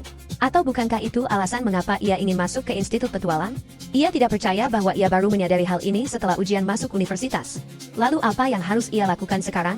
Sang protagonis berpikir sejenak dan teringat bahwa Kaida pernah mengatakan bahwa ujian masuk STI ditunda. Ia ingat Kaida memberitahunya bahwa jadwal ujian STI memang lebih lambat. Yuma bertanya padanya, benarkah? Ia lalu melihat ponselnya dan menemukan bahwa selain tanggal ujian masuk, mereka juga masih menerima pendaftaran. Yuma mencoba menelepon Kaida. Kaida menoleh ke arahnya. Dan Yuma berkata bahwa akhirnya ia menyadarinya juga. Ia memintanya untuk mendekat. Kaida berkata bahwa ini sesuatu yang baru. Yuma jarang sekali datang ke kelasnya. Mengapa ia datang hari ini? Yuma mengatakan bahwa ia punya permintaan. Kaida bertanya permintaan apa? Yuma ragu sejenak, lalu akhirnya berkata bahwa ia ingin meminta bantuannya untuk belajar. Kaida bertanya dengan terkejut. Apa? Mereka telah berteman sejak kecil selama 18 tahun. Tetapi Yuma belum pernah sekalipun meminta hal seperti itu. Hal itu terasa sulit dipercaya. Dia memang benar-benar Yuma. Gadis itu bertanya kepadanya mengapa terjadi perubahan sebesar itu. Bukankah dia sudah diterima di sebuah universitas? Yuma menjawab bahwa memang sepertinya dia sudah diterima. Tetapi dia ingin mempelajari lebih banyak tentang dungeon. Gadis itu bertanya, dungeon apa? Mengapa? Yuma menjelaskan bahwa masa pendaftaran STI telah diperpanjang. Ia bertanya apa maksudnya itu. Apakah dia tertarik pada STI? Apakah itu benar? Apakah dia yakin? Jangan-jangan dia hanya mempermainkannya. Bukankah dia pernah berkata bahwa dia tidak akan pernah menjadi Mesiah? Yuma langsung berlutut di hadapannya dan memohon agar dia memaafkannya. Gadis itu berkata bahwa penyesalannya memang baik, tetapi tetap saja hal ini terasa agak mengejutkan. Yuma menatapnya dan berkata bahwa sejak saat itu dia banyak memikirkan banyak hal, dan ketertarikannya kali ini sungguh-sungguh, sehingga dia ingin mengerahkan seluruh kemampuannya. Dia serius. Atau apakah semuanya sudah terlambat? Gadis itu duduk di sampingnya dan berkata bahwa tidak pernah ada kata terlambat untuk mencoba. Namun, itu tidak mengubah kenyataan bahwa hampir tidak ada waktu tersisa sebelum ujian masuk. Meski begitu, STI lebih menekankan tes bakat daripada teori. Jadi, jika dia belajar sampai benar-benar kelelahan, peluangnya untuk lulus semua tes mungkin masih lebih besar daripada nol. Karena dia sendiri yang memintanya, dia tidak akan mengeluh, bukan? Jadi, apakah dia siap menerima tantangan? Yuma menatapnya dan tersipu, lalu menjawab dengan tegas bahwa dia akan mengerahkan seluruh kemampuannya. Gadis itu berkata bahwa dia harus bersiap. Karena mulai hari ini dia akan memasukkan semua hal yang perlu diketahui ke dalam kepalanya. Sepanjang sisa hari itu, dia harus belajar dengan tekun dengan bantuannya. 3 hari tersisa. Sedaya, Tokyo, gedung utama STI, Seeker Training Institute. Kaida mengatakan bahwa ujian Mesiah akan berada di menara kedua, sedangkan Yuma di menara keempat. Benar, mereka harus bekerja keras. Yuma mengangguk setuju. Kaida berkata bahwa Rui seharusnya juga berada di sekitar sini. Apakah dia yakin tidak ingin memberitahunya? Yuma menciut dan berkata bahwa tidak perlu. Dia tidak akan mengatakan apapun kepadanya sampai dia lulus ujian. Kaida juga mengatakan bahwa dia pun tidak akan memberitahunya. Yah, mau bagaimana lagi? Mereka sudah menjadi rival sejak kecil. Yuma berkata agar dia diam. Ini sudah waktunya ujian. Yuma merasa bahwa bagian teori ujian ternyata lebih mudah dari yang ia bayangkan. Semua berkat pelatihan ala Spartan dari Kaeda. Setelah teori, mereka berpindah ke ruangan lain. Yuma sempat berpikir semuanya sudah selesai. Tetapi ternyata berikutnya adalah pengukuran mana dan ujian praktik, bagian terpenting dari semuanya. Sayangnya, dia tidak bisa menemukan banyak informasi tentang bagian praktik. Kaeda juga tidak tahu apa-apa, sehingga dia sama sekali tidak bisa mempersiapkan diri. Yuma merasa penasaran tentang apa yang akan terjadi. Gadis itu menjelaskan bahwa tesnya adalah mengalahkan salah satu monster yang disimpan di sini. Setelah itu mana mereka akan diukur. Tampaknya kali ini dia harus mengalahkan Slime merah dari Dungeon merah. Mengalahkannya dengan cepat akan meningkatkan mana, sehingga sangat cocok untuk pengujian. Yuma terkejut dan berkata bahwa dia tahu banyak hal. Gadis itu menjawab bahwa dia hanya senang bisa bertemu seseorang yang seusia. Itu saja. Dia lalu berkata bahwa dia lupa memperkenalkan diri. Namanya Kagura Zaka. Dia berusia 18 tahun. Yuma mengatakan bahwa dia adalah siswa kelas 3 di SMA Mitaka. Kagura dengan gembira berkata bahwa itu hebat, berarti mereka seusia. Ternyata ujian masuk ini terbuka untuk orang hingga usia 30 tahun, dan semua orang yang duduk di sebelahnya saat ujian teori lebih tua darinya. Faktanya, dia cukup mengetahui tentang mana dan ujian masuk. Pertemuan mereka mungkin adalah tanda takdir. Jadi dia akan membagikan pengetahuannya sambil menunggu giliran. Namun, dia menegaskan bahwa penjelasannya kemungkinan besar tidak akan mengubah hasil akhir atau meningkatkan peluang kelulusannya. Yuma bertanya apakah itu benar, lalu mengucapkan terima kasih. Dia berpikir bahwa Kagura sangat tahu banyak tentang mana. Apakah dia seorang kutu buku? Kagura berkata bahwa nilai mana mereka berdua adalah 0 dan mereka harus membawa kertas itu ke ruangan berikutnya. Kagura menjelaskan bahwa bahkan di sini alat pengukur menunjukkan 0. Tetapi itu sudah diduga. Tidak ada yang salah dengan memulai dari 0. Yang penting bukanlah seberapa banyak mana yang dimiliki sekarang, melainkan seberapa banyak yang bisa diperoleh di masa depan. Mana adalah darah kehidupan seorang seeker. Tidak berlebihan jika dikatakan bahwa mana benar-benar mutlak diperlukan dalam pekerjaan ini. Semakin kuat sihirnya, semakin banyak mana yang dibutuhkan. Penghalang sihir dapat melindungi tubuh dan bahkan menangkis proyektil. Karena itu, kekuatan seorang seeker bergantung langsung pada mananya. Yuma berpikir bahwa peningkatan mana sangat berbeda-beda pada tiap individu. Bahkan saat mengalahkan monster yang sama, jumlah mana yang diperoleh bisa berbeda. Ini disebut pertumbuhan mana. Ada pertumbuhan kecil dan ada pertumbuhan besar. Seiring bertambahnya mana, pada akhirnya akan mencapai nilai tertentu dan tidak akan bertambah lagi. Ini disebut batas atas mana. Batas ini juga berbeda pada setiap individu. Semakin rendah batasnya, semakin sulit untuk menjadi seorang seeker. Kagura mengatakan bahwa mereka harus menusuk Slime merah dengan pisau ini. Setelah mengalahkannya, tingkat mana mereka akan diukur lagi. Mereka menusuk Slime itu dengan pisau. Kagura mengatakan bahwa dia akan mengetahui pertumbuhan mananya setelah mengalahkan Slime merah tersebut. Yuma berkata bahwa dia mengerti, tetapi bertanya, bagaimana jika mananya tidak meningkat sama sekali? Kagura menatapnya dan berkata, apa? Tidak perlu takut. Semuanya akan baik-baik saja. Dia masih bisa lulus ujian meskipun nilainya rendah. Yuma bertanya dengan terkejut apakah itu benar dan apakah dia serius. Kagura dengan riang menjawab bahwa itu benar. Ada orang dengan pertumbuhan rendah tetapi batas atas yang tinggi. Semua itu berbeda pada setiap orang. Yuma berpikir, benar juga. Dia telah menghabiskan 1 tahun penuh mengalahkan Slime Baja. Kegigihannya pasti adalah kualitas itu. Ini bukan waktunya panik. Dia berkata bahwa dia akan mengerahkan seluruh kemampuannya. Pengawas kemudian mengatakan bahwa semua kandidat petualang akan diberikan pengarahan tentang bagian praktik ujian. Mereka harus menyadari bahwa cedera mungkin saja terjadi selama ujian. Jadi mereka harus mendengarkan dengan saksama. Di hadapan mereka terbentang satu-satunya lapangan buatan di Jepang tempat ujian praktik akan dilaksanakan. Itu adalah dungeon buatan, sebuah fasilitas eksperimen yang menciptakan lingkungan mirip dungeon untuk penelitian monster penghuni dungeon dan sihir yang membutuhkan mana. Di balik pintu ini adalah lantai pertama dari dungeon buatan. Begitu masuk, mereka harus menemukan sebuah kotak yang berisi sebuah bola. Tesnya sangat sederhana. Mereka harus membawa kembali bola itu dalam waktu tertentu. Namun, monster juga akan dilepaskan dan mereka harus menghindarinya. Seseorang di tengah kerumunan berkata bahwa menyerang monster dilarang. Dia bertanya, bagaimana dengan senjata mereka? Pengawas menjawab bahwa kunci dari tes ini adalah kecepatan. Keberanian untuk menuntaskan dungeon tanpa takut pada monster. Itulah hal yang paling penting bagi seorang seeker. Terlepas dari kemampuan dan perlengkapan yang dimiliki, semuanya tidak akan berarti apa-apa dalam praktik jika mereka tidak memiliki keberanian untuk menggunakannya. Itulah sebabnya menyerang monster dan membawa senjata dilarang selama ujian. Ujian ini bertujuan mengukur kecepatan mereka dalam menyelesaikan tantangan. Monster yang muncul dalam ujian adalah Slime merah yang sama seperti yang digunakan untuk mengubah mana. Tidak terlalu berbahaya, tetapi tetap harus diwaspadai. Ujian pun dimulai. Para peserta dipanggil berdasarkan nomor. Saat mereka duduk berbaris menunggu giliran, Kagura berkata kepada Yuma, kamu lihat. Dia menjelaskan bahwa hanya ada Slime merah dalam ujian ini dan seharusnya sangat mudah. Yuma setuju dan mengatakan bahwa memang terlihat seperti itu. Tiba-tiba, mereka mendengar teriakan. Yuma mengira suara itu berasal dari dalam dungeon buatan. Apa yang sebenarnya terjadi? Seseorang berteriak bahwa mereka harus berhati-hati. Slime adalah mimpi buruk dungeon buatan, pasukan Slime merah. Hati para peserta seakan jatuh ke dasar melihat pemandangan itu. Jumlah mereka tak terhitung dan tak bisa dihentikan. Gambaran menakutkan itu seperti keluar dari imajinasi. Mereka harus lari ketakutan untuk menghindarinya. Seseorang berteriak meminta tolong. Seorang peserta berhasil menghindari Slime sambil mengumpat, bertanya apakah pengaturan ujian ini terlalu berlebihan. Dia keluar dari dungeon dan diumumkan waktunya. 8 menit 30 detik, gagal. Ketika Kagura keluar dari dungeon, waktunya diumumkan 2 menit 58 detik. Peserta berikutnya dipanggil. Kini giliran Yuma. Saat Slime melihat Yuma, tubuh mereka bergetar ketakutan. Yuma bertanya dalam hati, apa yang sebenarnya terjadi? Beberapa peserta lain berlari sambil menjerit ketakutan. Ada juga yang tak mampu bergerak dan harus diselamatkan oleh staf. Bahkan Kagura, yang tampak begitu percaya diri, kembali dengan wajah pucat pasi. Yuma harus mulai sekarang. Jika bahkan dia saja kesulitan, bagaimana mungkin dirinya bisa bertahan? Slime menempel di dinding dalam gumpalan-gumpalan. Yuma melangkah maju sambil berpikir, apakah mereka akan membiarkannya lewat? Dia melewati Slime begitu saja. Baiklah, dia hanya lewat, bukan? Hanya lewat. Yuma mengambil bola dan berpikir, sekarang mereka akan menyerangnya, bukan? Namun ketika dia menoleh, Slime itu masih diam di tempat.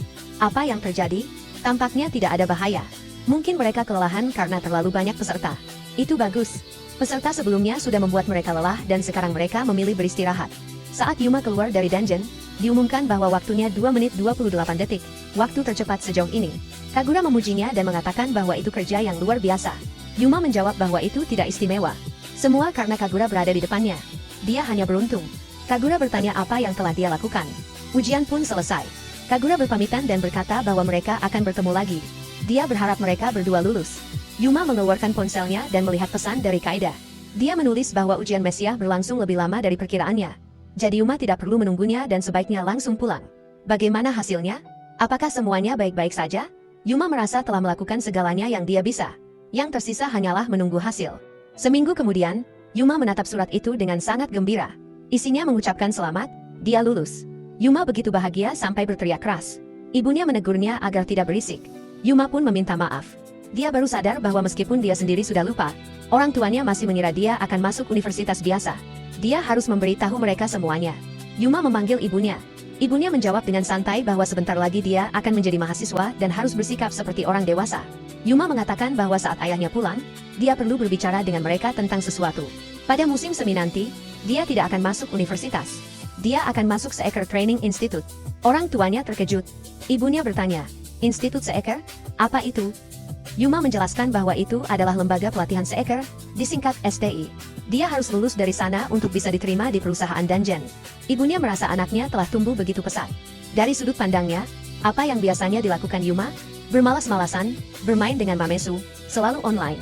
Dia bertanya apakah Yuma benar-benar ingin menjadi Seeker. Dia tidak pernah mengatakan hal itu sebelumnya. Yuma menjawab bahwa dia sudah tertarik sejak beberapa waktu lalu. Ibunya berkata bahwa ketertarikan saja tidak cukup. Yuma lalu mengatakan bahwa dia sebenarnya sudah mengikuti ujian masuk dan lulus. Ibunya terkejut, bertanya mengapa dia tidak berkonsultasi terlebih dahulu, berapa biaya ujiannya, dan mengapa tidak meminta izin. Yuma menjelaskan bahwa biayanya kecil dan uang sekolah gratis. Namun, itu adalah sekolah berasrama, sehingga dia harus menanggung biaya hidup dan materi pelajaran sendiri. Satu semester berlangsung 6 bulan, dengan ujian tengah semester setiap 2 bulan. Jika gagal, dia akan langsung dikeluarkan. Dia meminta maaf karena tidak memberitahu sebelumnya, tetapi dia serius. Dia ingin menguji dirinya sendiri, jadi dia memutuskan untuk lulus ujian terlebih dahulu baru kemudian memberitahu mereka. Ayahnya bertanya apakah pekerjaan Seeker itu sangat berbahaya dan apakah dia sanggup setelah lulus. Dia memang tidak tahu banyak, tetapi pernah mendengar bahwa ada orang yang meninggal dalam pekerjaan ini. Jika ingin menguji diri, apakah dia siap mempertaruhkan nyawanya?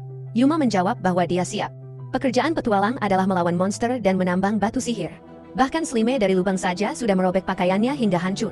Tentu saja berbahaya. Yuma mengatakan bahwa dia memahami itu bukan jalan yang mudah. Jalannya berat dan berbahaya, tetapi dia akan siap. Dia akan belajar dengan sungguh-sungguh dan tidak ada yang akan menghentikannya. Ayahnya lalu bertanya, apakah dia tidak bisa melakukannya setelah lulus universitas saja? Dengan sedikit gugup, Yuma menjelaskan bahwa sebenarnya dia tidak pernah benar-benar ingin melakukan apapun, dan memilih universitas hanyalah pilihan pertama yang terlintas. Sekarang setelah dia menemukan tujuan dan berubah pikiran, dia tidak akan bisa belajar dengan sungguh-sungguh di universitas. Ibunya menatapnya dengan pandangan yang terasa menyeramkan. Yuma berpikir betapa mengerikannya tatapan itu. Dia selalu dianggap pemalas, dan ayahnya mengira dia naif. Bagaimana dia bisa meyakinkan mereka sebaliknya? Ayahnya memanggilnya dan berkata bahwa hal-hal seperti hasrat, hobi, dan pikirannya, semua itu tidak pernah dia bagikan kepada siapapun sampai sekarang. Itu mengejutkannya. Jadi, ternyata dia memang memiliki tujuan hidup. Dia berterima kasih kepada putranya karena telah memberitahu mereka. Yuma memanggil ayahnya mendekat. Ayahnya berkata bahwa karena semuanya sudah diputuskan. Yuma dengan gembira bertanya apakah itu benar dan apakah mereka benar-benar setuju. Ayahnya mengatakan bahwa Yuma tidak boleh langsung mengundurkan diri dari universitas tempat ia diterima. Dia harus mengambil cuti akademik. Jika dia bisa lulus dan benar-benar menjadi seorang seeker, maka dia harus memberitahu ayahnya. Dan saat itu barulah ayahnya akan mengajukan surat pengunduran diri dari universitas. Yuma sangat senang. Dia berterima kasih kepada ayahnya dan berjanji tidak akan mengecewakan mereka. Dengan gembira, Yuma berlari ke ruangan lain. Ibunya berkata, "Serius, anak ini? Apakah ini keputusan yang baik? Bukankah lebih baik dia menyelesaikan kuliahnya secara normal?" Ayahnya menjawab bahwa berhasil atau tidaknya semuanya bergantung pada dirinya sendiri. Putra mereka telah memilih jalannya dan sudah melangkah jauh sebelum mereka menyadarinya. Sekarang, sekalipun mereka mencoba, mereka tidak bisa mengubah keputusannya. Untuk saat ini, yang bisa mereka lakukan hanyalah mendukungnya agar dia dapat melanjutkan jalannya dengan penuh keyakinan. Tanggal 1 April, Seeker Training Institute, STI, upacara penerimaan siswa baru. Yuma berkata bahwa mereka berdua harus bergerak lebih cepat. Kaida menimpali bahwa dia terlalu bersemangat. Yuma sangat bahagia. Rui mengatakan bahwa dia tidak tahu kalau Yuma ingin menjadi seorang seeker, dan bahwa Kaida telah membantunya belajar. Kapan mereka sempat melakukannya? Kaida menjawab dengan santai bahwa kalau dia mau, tentu saja dia bisa. Yuma berpikir bahwa akhirnya mereka bertiga kembali bersama. Itu hebat, bukan? Dia mengangguk dan mengatakan bahwa dia juga senang. Mungkin sekarang mereka benar-benar bersama lagi, dan akhirnya dia berdiri sejajar dengan mereka. Mulai sekarang, dia akan bekerja bersama Rui dan Kaida. Yuma bertanya apa yang akan terjadi hari ini. Kaida menjelaskan bahwa mereka akan dibagi ke dalam kelas berdasarkan hasil ujian masuk. Kaida dan Rui masuk kelas 1, sementara Yuma masuk kelas 3. Dengan kecewa, Yuma bertanya, "Apa?" Dia kemudian menyadari bahwa kelas di STI dibagi berdasarkan nilai ujian masuk. Itu berarti kelas 1 berisi siswa dengan nilai terbaik. Tampaknya begitu, dan kelas 3 sudah tertinggal sejak awal. Seorang pria memperkenalkan diri, "Namaku Ryosuke Asia. Tahun ini aku genap 30, yang tertua di sini." Pria lain berkata, "Aku Hamanaka, 23 tahun. Senang bertemu denganmu." Yuma pun memperkenalkan diri, "Aku Yuma, 18 tahun." Ryosuke tampak terkejut. Itu berarti Yuma adalah yang termuda. Namun, terlepas dari usia, mereka sekarang sama-sama anggota kelas bawah, kelas 3. Mereka pasti akan menjadi teman. Yuma berpikir tentang kelas bawah. Rui dan Kaida berada di kelas 1. Lalu, apa bedanya dirinya? Rui dan Kaida belajar keras setiap hari demi mewujudkan mimpi mereka. Sementara dia dulu mengatakan tidak punya motivasi, mengeluh dunia tidak adil, dan menganggap dirinya bodoh. Tentu saja ada perbedaan besar di antara mereka. Hamanaka berkata bahwa tampaknya ada beberapa siswa di kelas 1 yang memecahkan rekor pertumbuhan mana tertinggi. Salah satunya tidak diragukan lagi adalah Kagura Saka. Yuma terkejut. Kagura? Ternyata dia adalah putri dari perusahaan farmasi dungeon terkenal. Levelnya jelas berbeda jauh dari mereka. Jadi dia adalah nona muda dari perusahaan besar yang keren. Dan satu lagi, katanya, adalah senior yang menarik perhatian Elsip. Ryosuke berkata bahwa jika itu dia, mereka pasti mengenalnya. Dia sempat muncul di berita, orang yang menyelamatkan warga di Dungeon Merah. Jika dia tidak salah ingat namanya. Yuma melanjutkan, Rui Amasawa. Ryosuke mengangguk, mengatakan itu benar. Dia pernah melihat fotonya. Tampan. Yuma berpikir, jadi Rui memiliki salah satu tingkat pertumbuhan mana tertinggi dalam sejarah. Dengan kata lain, bakatnya diakui bahkan oleh para petualang dari negara lain. Berbakat dan rajin, bagaimana mungkin dia bisa dibandingkan dengan teman masa kecilnya itu? Hamanaka menyesuaikan kacamatanya dan berkata bahwa ada juga rumor tentang seorang siswa di kelas 3 yang memiliki pertumbuhan mana 0. Wajah Yuma langsung muram. Benarkah? Dia ketakutan dan mulai gemetar. Dia melihat dokumen yang menyatakan pertumbuhan mananya 0. Yuma teringat ucapan Kagura bahwa kali ini mereka harus mengalahkan Slime Merah dari Dungeon Merah. Dan bahwa mengalahkannya dengan cepat akan menaikkan mana sehingga cocok untuk pengujian. Kagura juga mengatakan bahwa menaikkan mana seharusnya mudah baginya. Dengan seragam baru, Hamanaka bertanya apakah orang dengan mana 0 itu adalah Yuma. Dia merebut dokumen itu dan berkata, "Serius? Tunjukkan." Ryosuke melihatnya dan berkata, "Benar-benar 0. Itu justru mengesankan. Dia bisa lulus dengan statistik seperti itu. Biasanya, seseorang pasti gagal tanpa perdebatan." Yuma membantah dan mengatakan bahwa mereka salah paham.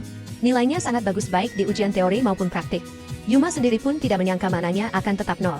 Ryosuke menepuknya dengan menenangkan dan menyuruhnya jangan terlalu sedih. Nilai mana Ryosuke adalah 23.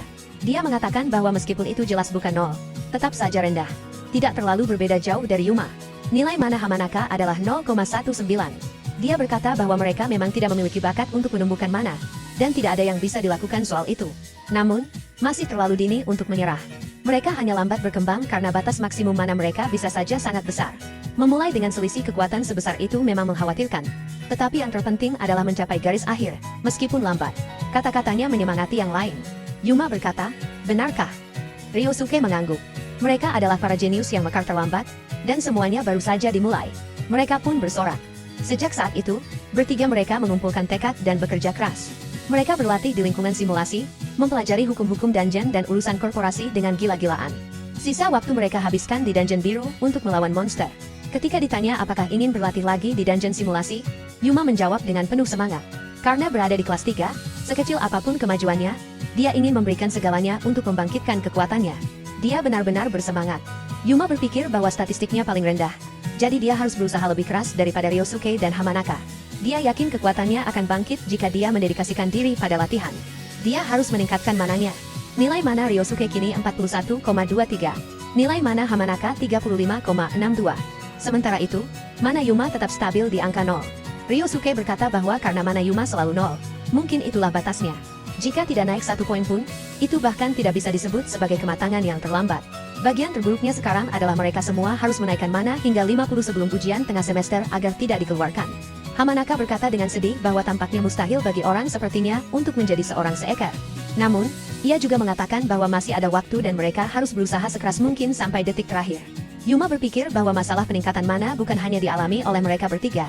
Di antara teman-teman sekelas mereka di tingkat 3, jumlah siswa yang putus asa semakin bertambah. Ini adalah dunia di mana kerja keras saja tidak cukup. Bakat juga dibutuhkan. Pada saat itu, Yuma menerima sebuah notifikasi. Kaida mengirim pesan menanyakan keadaannya dan apakah ia sudah berusaha keras. Yuma membalas dengan positif, mengatakan bahwa ia bekerja lebih keras daripada sebelumnya. Ia berpikir bahwa perbedaan di antara mereka sejak awal benar-benar tidak manusiawi, jurang bakat yang begitu besar. Ia memahami semuanya, tetapi ia tidak ingin menyerah. Bagaimanapun caranya, ia harus lulus ujian tengah semester dan lulus dari STI bersama Rui serta bergabung dengan Kamagaya International Dungeon Research Organization. Iden bertanya apakah ia telah menemukan informasi apapun. Asistennya menjawab dengan negatif, mengatakan bahwa ia telah menyampaikan semua yang ia tahu, tetapi tidak menemukan satu kata pun tentang Ratu Hitam. Ia bertanya karena mereka masih belum sepenuhnya menguraikan tablet batu itu. Bukan? Apakah Raja Hitam benar-benar telah dikalahkan? Iden tersenyum dan menjawab bahwa itu sudah pasti benar. Ia tidak meragukan tablet batu tersebut. Ia lalu mengatakan bahwa setelah mengumpulkan semua pendapat mengenai dungeon buatan, ia memiliki permintaan untuk sebuah laporan. Eden bertanya, dungeon buatan? Asistennya menjawab bahwa ia tidak perlu terang-terangan menunjukkan rasa jijiknya. Insiden aneh terkait dungeon buatan sedang terjadi di seluruh dunia, dan mereka perlu menemukan penyebabnya. Seiring waktu, segalanya hanya akan menjadi semakin rumit. Eden bertanya apakah ia tahu bahwa melakukan hal semacam itu berbahaya. Sejak awal, ia menentang dungeon buatan, terutama penelitian monster yang dilakukan di sana. Mereka terlalu sedikit tahu tentang dungeon. Mencoba menciptakannya secara manual adalah hal yang menggelikan. Terlalu melebih-lebihkan sains hanya akan mengundang masalah.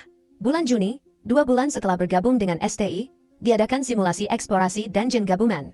Rui menelepon Yuma. Yuma menyapanya, dan Rui mengatakan bahwa hari ini mereka akan menuju lantai 3 dungeon buatan. Rui menambahkan bahwa 15 orang dipilih dari kelas pertama. Yuma berpikir bahwa tentu saja Rui termasuk di dalamnya. Mengenai peserta lainnya, ada Kagura, dan Kaida juga ikut. Kaida menjawab dengan tegas bahwa karena sudah ada 2 Mesiah di sana, para petualang hadir sebagai pengawal. Dalam pelatihan, mereka menggunakan peta untuk menavigasi lantai 3 dan akan mendapatkan batu sihir. Namun, di dungeon nyata, mereka seringkali tidak mengetahui lingkungan sekitar maupun jalurnya. Yuma mengatakan bahwa ia mengerti. Kemudian ia melihat pedang Rui dan bertanya, bagaimana dengan pedang ini? Rui menjawab bahwa itu adalah senjata terpesona yang ditanamkan batu sihir. Dan jika mana dialirkan ke dalamnya, pedang itu dapat mengeluarkan sihir yang kuat. Yuma berkata bahwa ia mendengar Rui juga telah menggunakan ruby yang ia dapatkan dari monster. Apakah itu benar? Rui mengangguk dan berkata bahwa ia berpikir untuk mengujinya saat latihan hari ini. Yuma hanya menjawab, begitu ya. Batu sihir yang didapat Rui di dungeon merah saat ia masih bersekolah adalah sebuah ruby merah keperakan. Nilai mananya mencapai 700 dan di pasar bisa terjual setidaknya 14 juta yen. Yuma berpikir bahwa jika Rui bisa menggunakannya, maka nilai mana Rui pasti melebihi 700. Rui melambaikan tangan dan mengatakan bahwa ia harus pergi. Seseorang di kerumunan berkata bahwa mereka perlu menuju ruang observasi untuk mengawasi para siswa terpilih. Itu terdengar masuk akal. Yuma berpikir bahwa ia benar-benar harus memantapkan dirinya. Jurang di antara mereka terus melebar. Area laboratorium lantai B5 dungeon buatan STI. Seseorang mengatakan bahwa sudah waktunya memulai pelatihan di lantai atas. Ia bertanya apakah suara atau getaran akan sampai ke tempat mereka. Jawabannya tidak. Dan jika dungeon itu serapuh itu, maka mereka justru akan mendapat masalah besar. Ia kemudian bertanya bagaimana kondisi Adamus. Dijawab bahwa tidak ada masalah, makhluk itu sangat jinak. Ia lalu bertanya, bagaimana dengan Stephanie? Dijawab bahwa ia belakangan bertingkah, tetapi akan segera tenang. Bahkan jika ia mengamuk, ia tidak akan bisa menembus kaca yang diperkuat. Mereka mengatakan bahwa benda itu adalah sebuah telur dan telah diamati selama beberapa waktu. Apakah telur itu benar-benar akan menetas? Mereka sudah memeriksa isinya. Bukan? Itu jelas telur monster. Tetapi jika menetas, bukankah mereka akan berada dalam bahaya? Mereka tidak tahu monster apa yang ada di dalamnya. Dijelaskan bahwa telur itu ditemukan di lantai 36 dungeon hijau, tidak terlalu dalam, dan hanya seekor anakan, jadi semuanya akan baik-baik saja. Namun, seseorang bertanya apakah ia benar-benar yakin. Bahkan jika tiba-tiba menetas dan ternyata berbahaya, monster itu tidak akan bisa melarikan diri dari ruangan ini berkat banyaknya petualang di sini. Pada saat itu, terdengar bunyi dari komputer. Mereka menoleh bersamaan dan bertanya, apa itu? EKG? Apa? Pada detik berikutnya, sesuatu memutuskan kepala mereka. Ia kemudian mengatakan bahwa mereka akan mulai mengamati para siswa terpilih dalam pelatihan simulasi di ruang observasi STI. Ia menegaskan bahwa dungeon adalah tempat yang berbahaya. Mengalahkan monster memang penting, tetapi kembali dengan selamat jauh lebih penting. Sayangnya, sebagian dari mereka akan dikeluarkan setelah ujian tengah semester. Tetapi mereka tetap harus memantau pelatihan dengan standar yang ketat. Ia memerintahkan agar lampu dinyalakan. Saat itu, mereka melihat Rui dan Kagura di layar. Yuma berkata bahwa itu luar biasa. Ryosuke mengatakan bahwa tampaknya tidak semua orang bisa menggunakan senjata terpesona. Kemampuan tertentu diperlukan, dan Rui serta Kagura memilikinya. Hamanaka berkata bahwa ia mendengar mereka memang tangguh. Tetapi itu sudah di luar tingkat manusia. Yuma, sambil menatap layar, menghembuskan napas dan berpikir bahwa pertarungan itu sepenuhnya tidak seimbang. Bagi Rui, pelatihan ini mungkin hanya seperti berjalan santai. Tiba-tiba, sebuah alarm terdengar. Seseorang bertanya, ada apa ini? Alarm. Suara itu mengulang. Alarm. Bahaya terdeteksi. Harap dengarkan instruksi guru dan segera menuju pintu keluar. Seseorang bertanya, apakah ini kesalahan? Apa yang sebenarnya terjadi? Dijawab bahwa mereka harus tetap tenang dan mulai mengevakuasi diri dari barisan depan. Yuma menoleh ke layar dan berpikir, apakah Rui dan yang lain mendengar alarm itu? Sepertinya mereka tidak tahu apa-apa.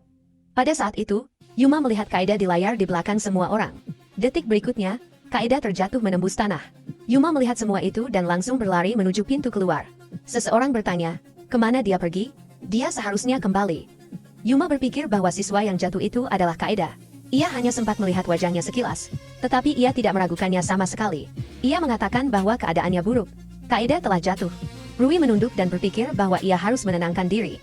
Ia tidak perlu panik dan harus menilai situasi dengan kepala dingin. Ia mengatakan bahwa tampaknya sesuatu telah terjadi di lantai bawah. Itulah sebabnya mereka mendengar suara tadi. Ia akan turun ke bawah, sementara yang lain harus segera mengevakuasi diri. Kagura berkata bahwa kalau begitu mereka akan ikut turun juga. Rui mengatakan bahwa semuanya akan baik-baik saja dan mereka tidak perlu khawatir. Akan lebih cepat jika ia pergi sendirian. Kagura mengakui bahwa ia benar. Kemampuan mereka terlalu berbeda dibandingkan dengannya. Namun Kagura berkata bahwa jika kemampuan adalah faktor penentu, maka ia juga akan ikut. Rui mengatakan bahwa mereka harus segera pergi dan juga memberitahu penyelidik keamanan bahwa mereka akan bergerak lebih dalam. Mereka menyetujui hal itu dan berpesan agar berhati-hati. Rui mengucapkan terima kasih. Kagura berkata bagaimana mungkin ia tidak membantu seorang teman sekelas.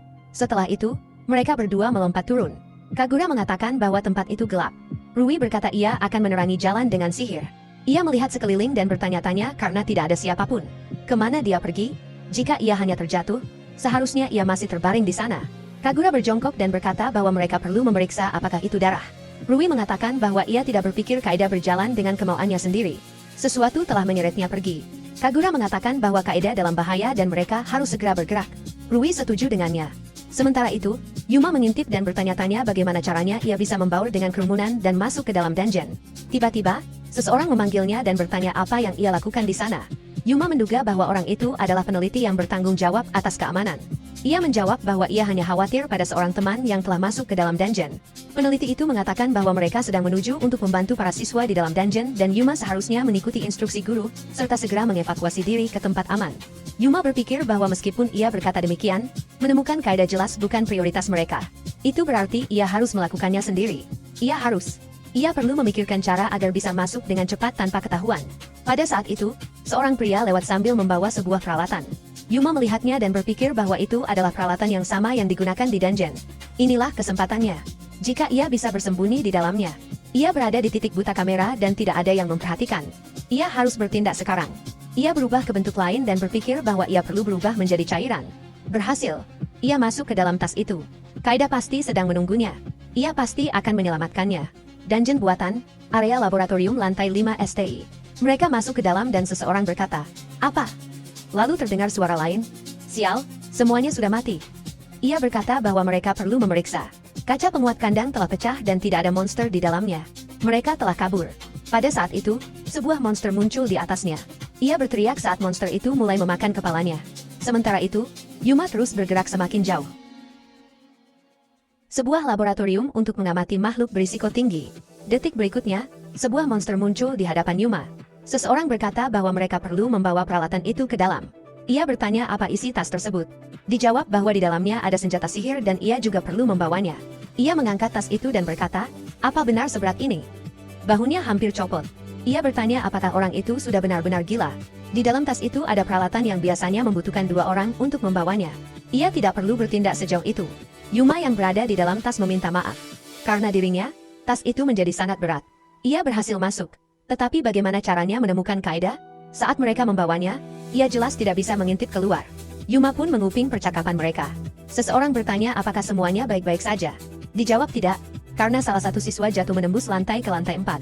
2 orang telah turun untuk menolongnya. Itu berarti sekarang ada 3 orang di bawah sana. Yuma berpikir bahwa tidak mungkin salah. Itu adalah suara salah satu kelompok siswa. Jadi Kaida memang jatuh. Ia tidak mendengar suara Rui dan Kagura. Apakah itu berarti mereka turun mengejarnya? Seseorang berkata bahwa mereka harus mengevakuasi ke atas dan akan segera menuju lantai 4. Yuma berpikir bahwa Kaida ada di sana sekarang. Baiklah, biarkan mereka terus membawanya. Seseorang bertanya, "Jadi, di mana siswa yang jatuh itu?" "Dungeon buatan, lantai 4. Dijawab bahwa ada sesuatu di bawah sana. Monster. Mereka harus menyiapkan senjata. Pada saat itu, seseorang mulai membuka tas. Yuma berpikir, "Sial, mereka akan membuka tas sekarang." Ia menekan dirinya ke dasar tas untuk sementara agar tidak terkena tangan. Yuma mengintip keluar dari tas dan berpikir bahwa ini adalah lantai 4. Tidak ada yang melihat ke arahnya. Ia harus bertindak sekarang. Yuma melompat turun dan berpikir bahwa meskipun ia sedikit khawatir tentang monster, ia akan menyerahkan itu pada para pencari profesional dan fokus mencari Kaida. Seseorang bertanya, apakah itu So Mantis? Lalu tertawa dan bertanya mengapa tiba-tiba menyebut nama monster asing. Lagi pula, So Mantis adalah monster laut dalam. Untuk mengalahkannya dibutuhkan 1 regu pencari kelas atas. Mana mungkin monster itu ada di sini? Detik berikutnya, monster tersebut membelah ketiganya menjadi 2. Sebuah suara di radio mengatakan bahwa mereka harus segera merespons. Tim penyelamat berbicara. Mereka telah naik kereta dengan monster di lantai 4. Ia yakin itu adalah monster laut dalam, So Mantis. Di sisi lain, Kagura bertanya berapa lama lagi. Rui bertanya apakah ia lelah. Kagura menjawab bahwa ia tidak perlu mengatakan hal-hal bodoh. Ia hanya mengganggunya. Jika mereka sudah selesai, maka mereka harus lanjut bergerak. Rui tertawa dan berkata bahwa mereka berdua telah mengalahkan sekitar 100 monster. Kagura menjawab bahwa ia tidak menghitung dan tidak ingin menghitung. Ada monster di dunia yang menyerupai hewan dan reptil.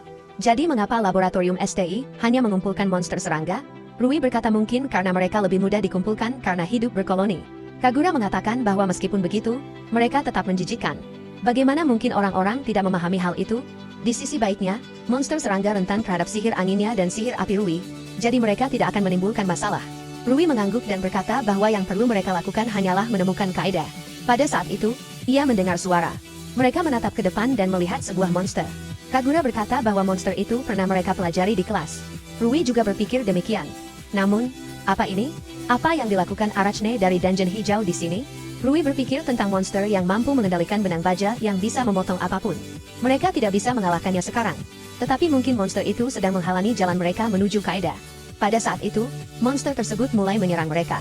Kagura berteriak bahwa mereka tidak punya peluang dan harus lari. Rui berpikir bahwa mereka memang tidak bisa mengatasinya. Tetapi mereka harus menyelamatkan Kaida. Bahkan jika mereka harus memutar jalan, monster itu mulai mengeluarkan suara aneh. Pada saat itu, Yuma tergantung pada benang-benang di atas dan berpikir, apa yang harus ia lakukan? Ini bukan laboratorium biasa, melainkan semacam labirin. Kemana ia harus pergi sekarang? Apa ini? Ada sesuatu yang berlendir. Benang apa ini? Yuma menatap ke bawah dan berkata bahwa ada sesuatu yang naik. Pada saat itu, Arachne muncul tepat di bawahnya. Monster itu mulai mendorong Yuma seolah sedang mempermainkannya. Yuma berkata bahwa monster itu harus berhenti dan melepaskannya. Ia bisa keluar jika berubah menjadi logam cair. Ia pun berubah menjadi cairan dan berkata bahwa ada sesuatu yang tersangkut. Benar saja, ia menyembunyikan pakaiannya di dalam logam, itulah sebabnya ia tersangkut. Pakaian transformasi fisik ada di dalamnya. Yuma berkata bahwa ia tidak ingin merobek pakaiannya.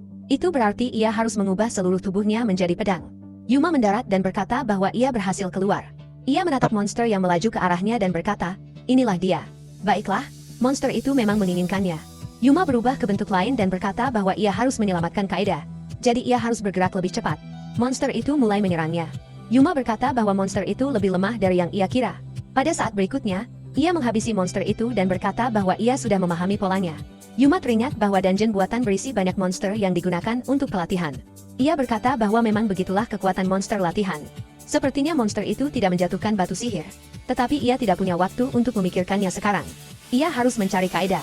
Yuma berjalan menyusuri lantai dan bertanya-tanya mengapa ada begitu banyak lubang di sana. Pada saat berikutnya, 3 monster muncul di belakangnya. Kaeda tergeletak di atas salah satu dari mereka. Yuma memanggilnya dan berteriak agar mereka melepaskan Kaeda. Ia mengubah tangannya menjadi pedang dan menusuk monster itu. Ia mengalahkan semua monster dan berlari ke arah temannya. Dengan cemas ia berpikir, bagaimana jika Kaeda sudah meninggal? Ia mendekatinya dan berkata syukurlah ia masih hidup. Mungkin ia terluka, tetapi sebaiknya tidak terlalu banyak menggerakkannya. Lalu ia mendengar suara dengkuran. Yuma menghela napas lega, tersenyum, dan berkata bahwa Kaeda tertidur dengan nyenyak. Pada saat berikutnya, Yuma berkata bahwa semuanya akan baik-baik saja dan ia sudah datang untuknya. Ia berpikir bahwa ia pernah melihat perkembangan seperti ini di manga fantasi populer. Di cerita-cerita dengan pangeran dan putri, bukankah sekarang ia terlihat seperti pangeran?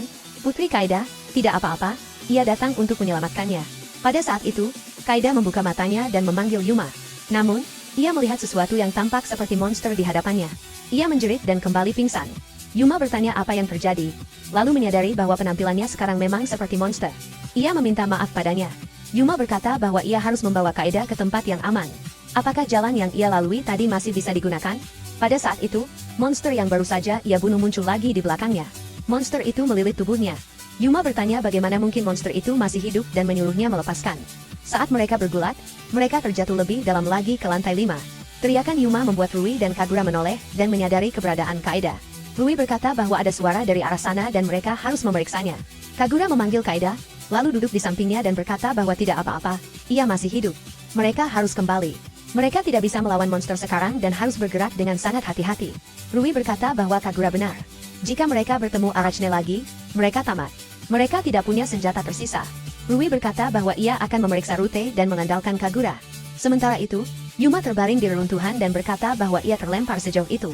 Sepertinya ia sekarang berada di lantai 5. Ia mengumpat kelabang itu dan bersumpah akan membalasnya.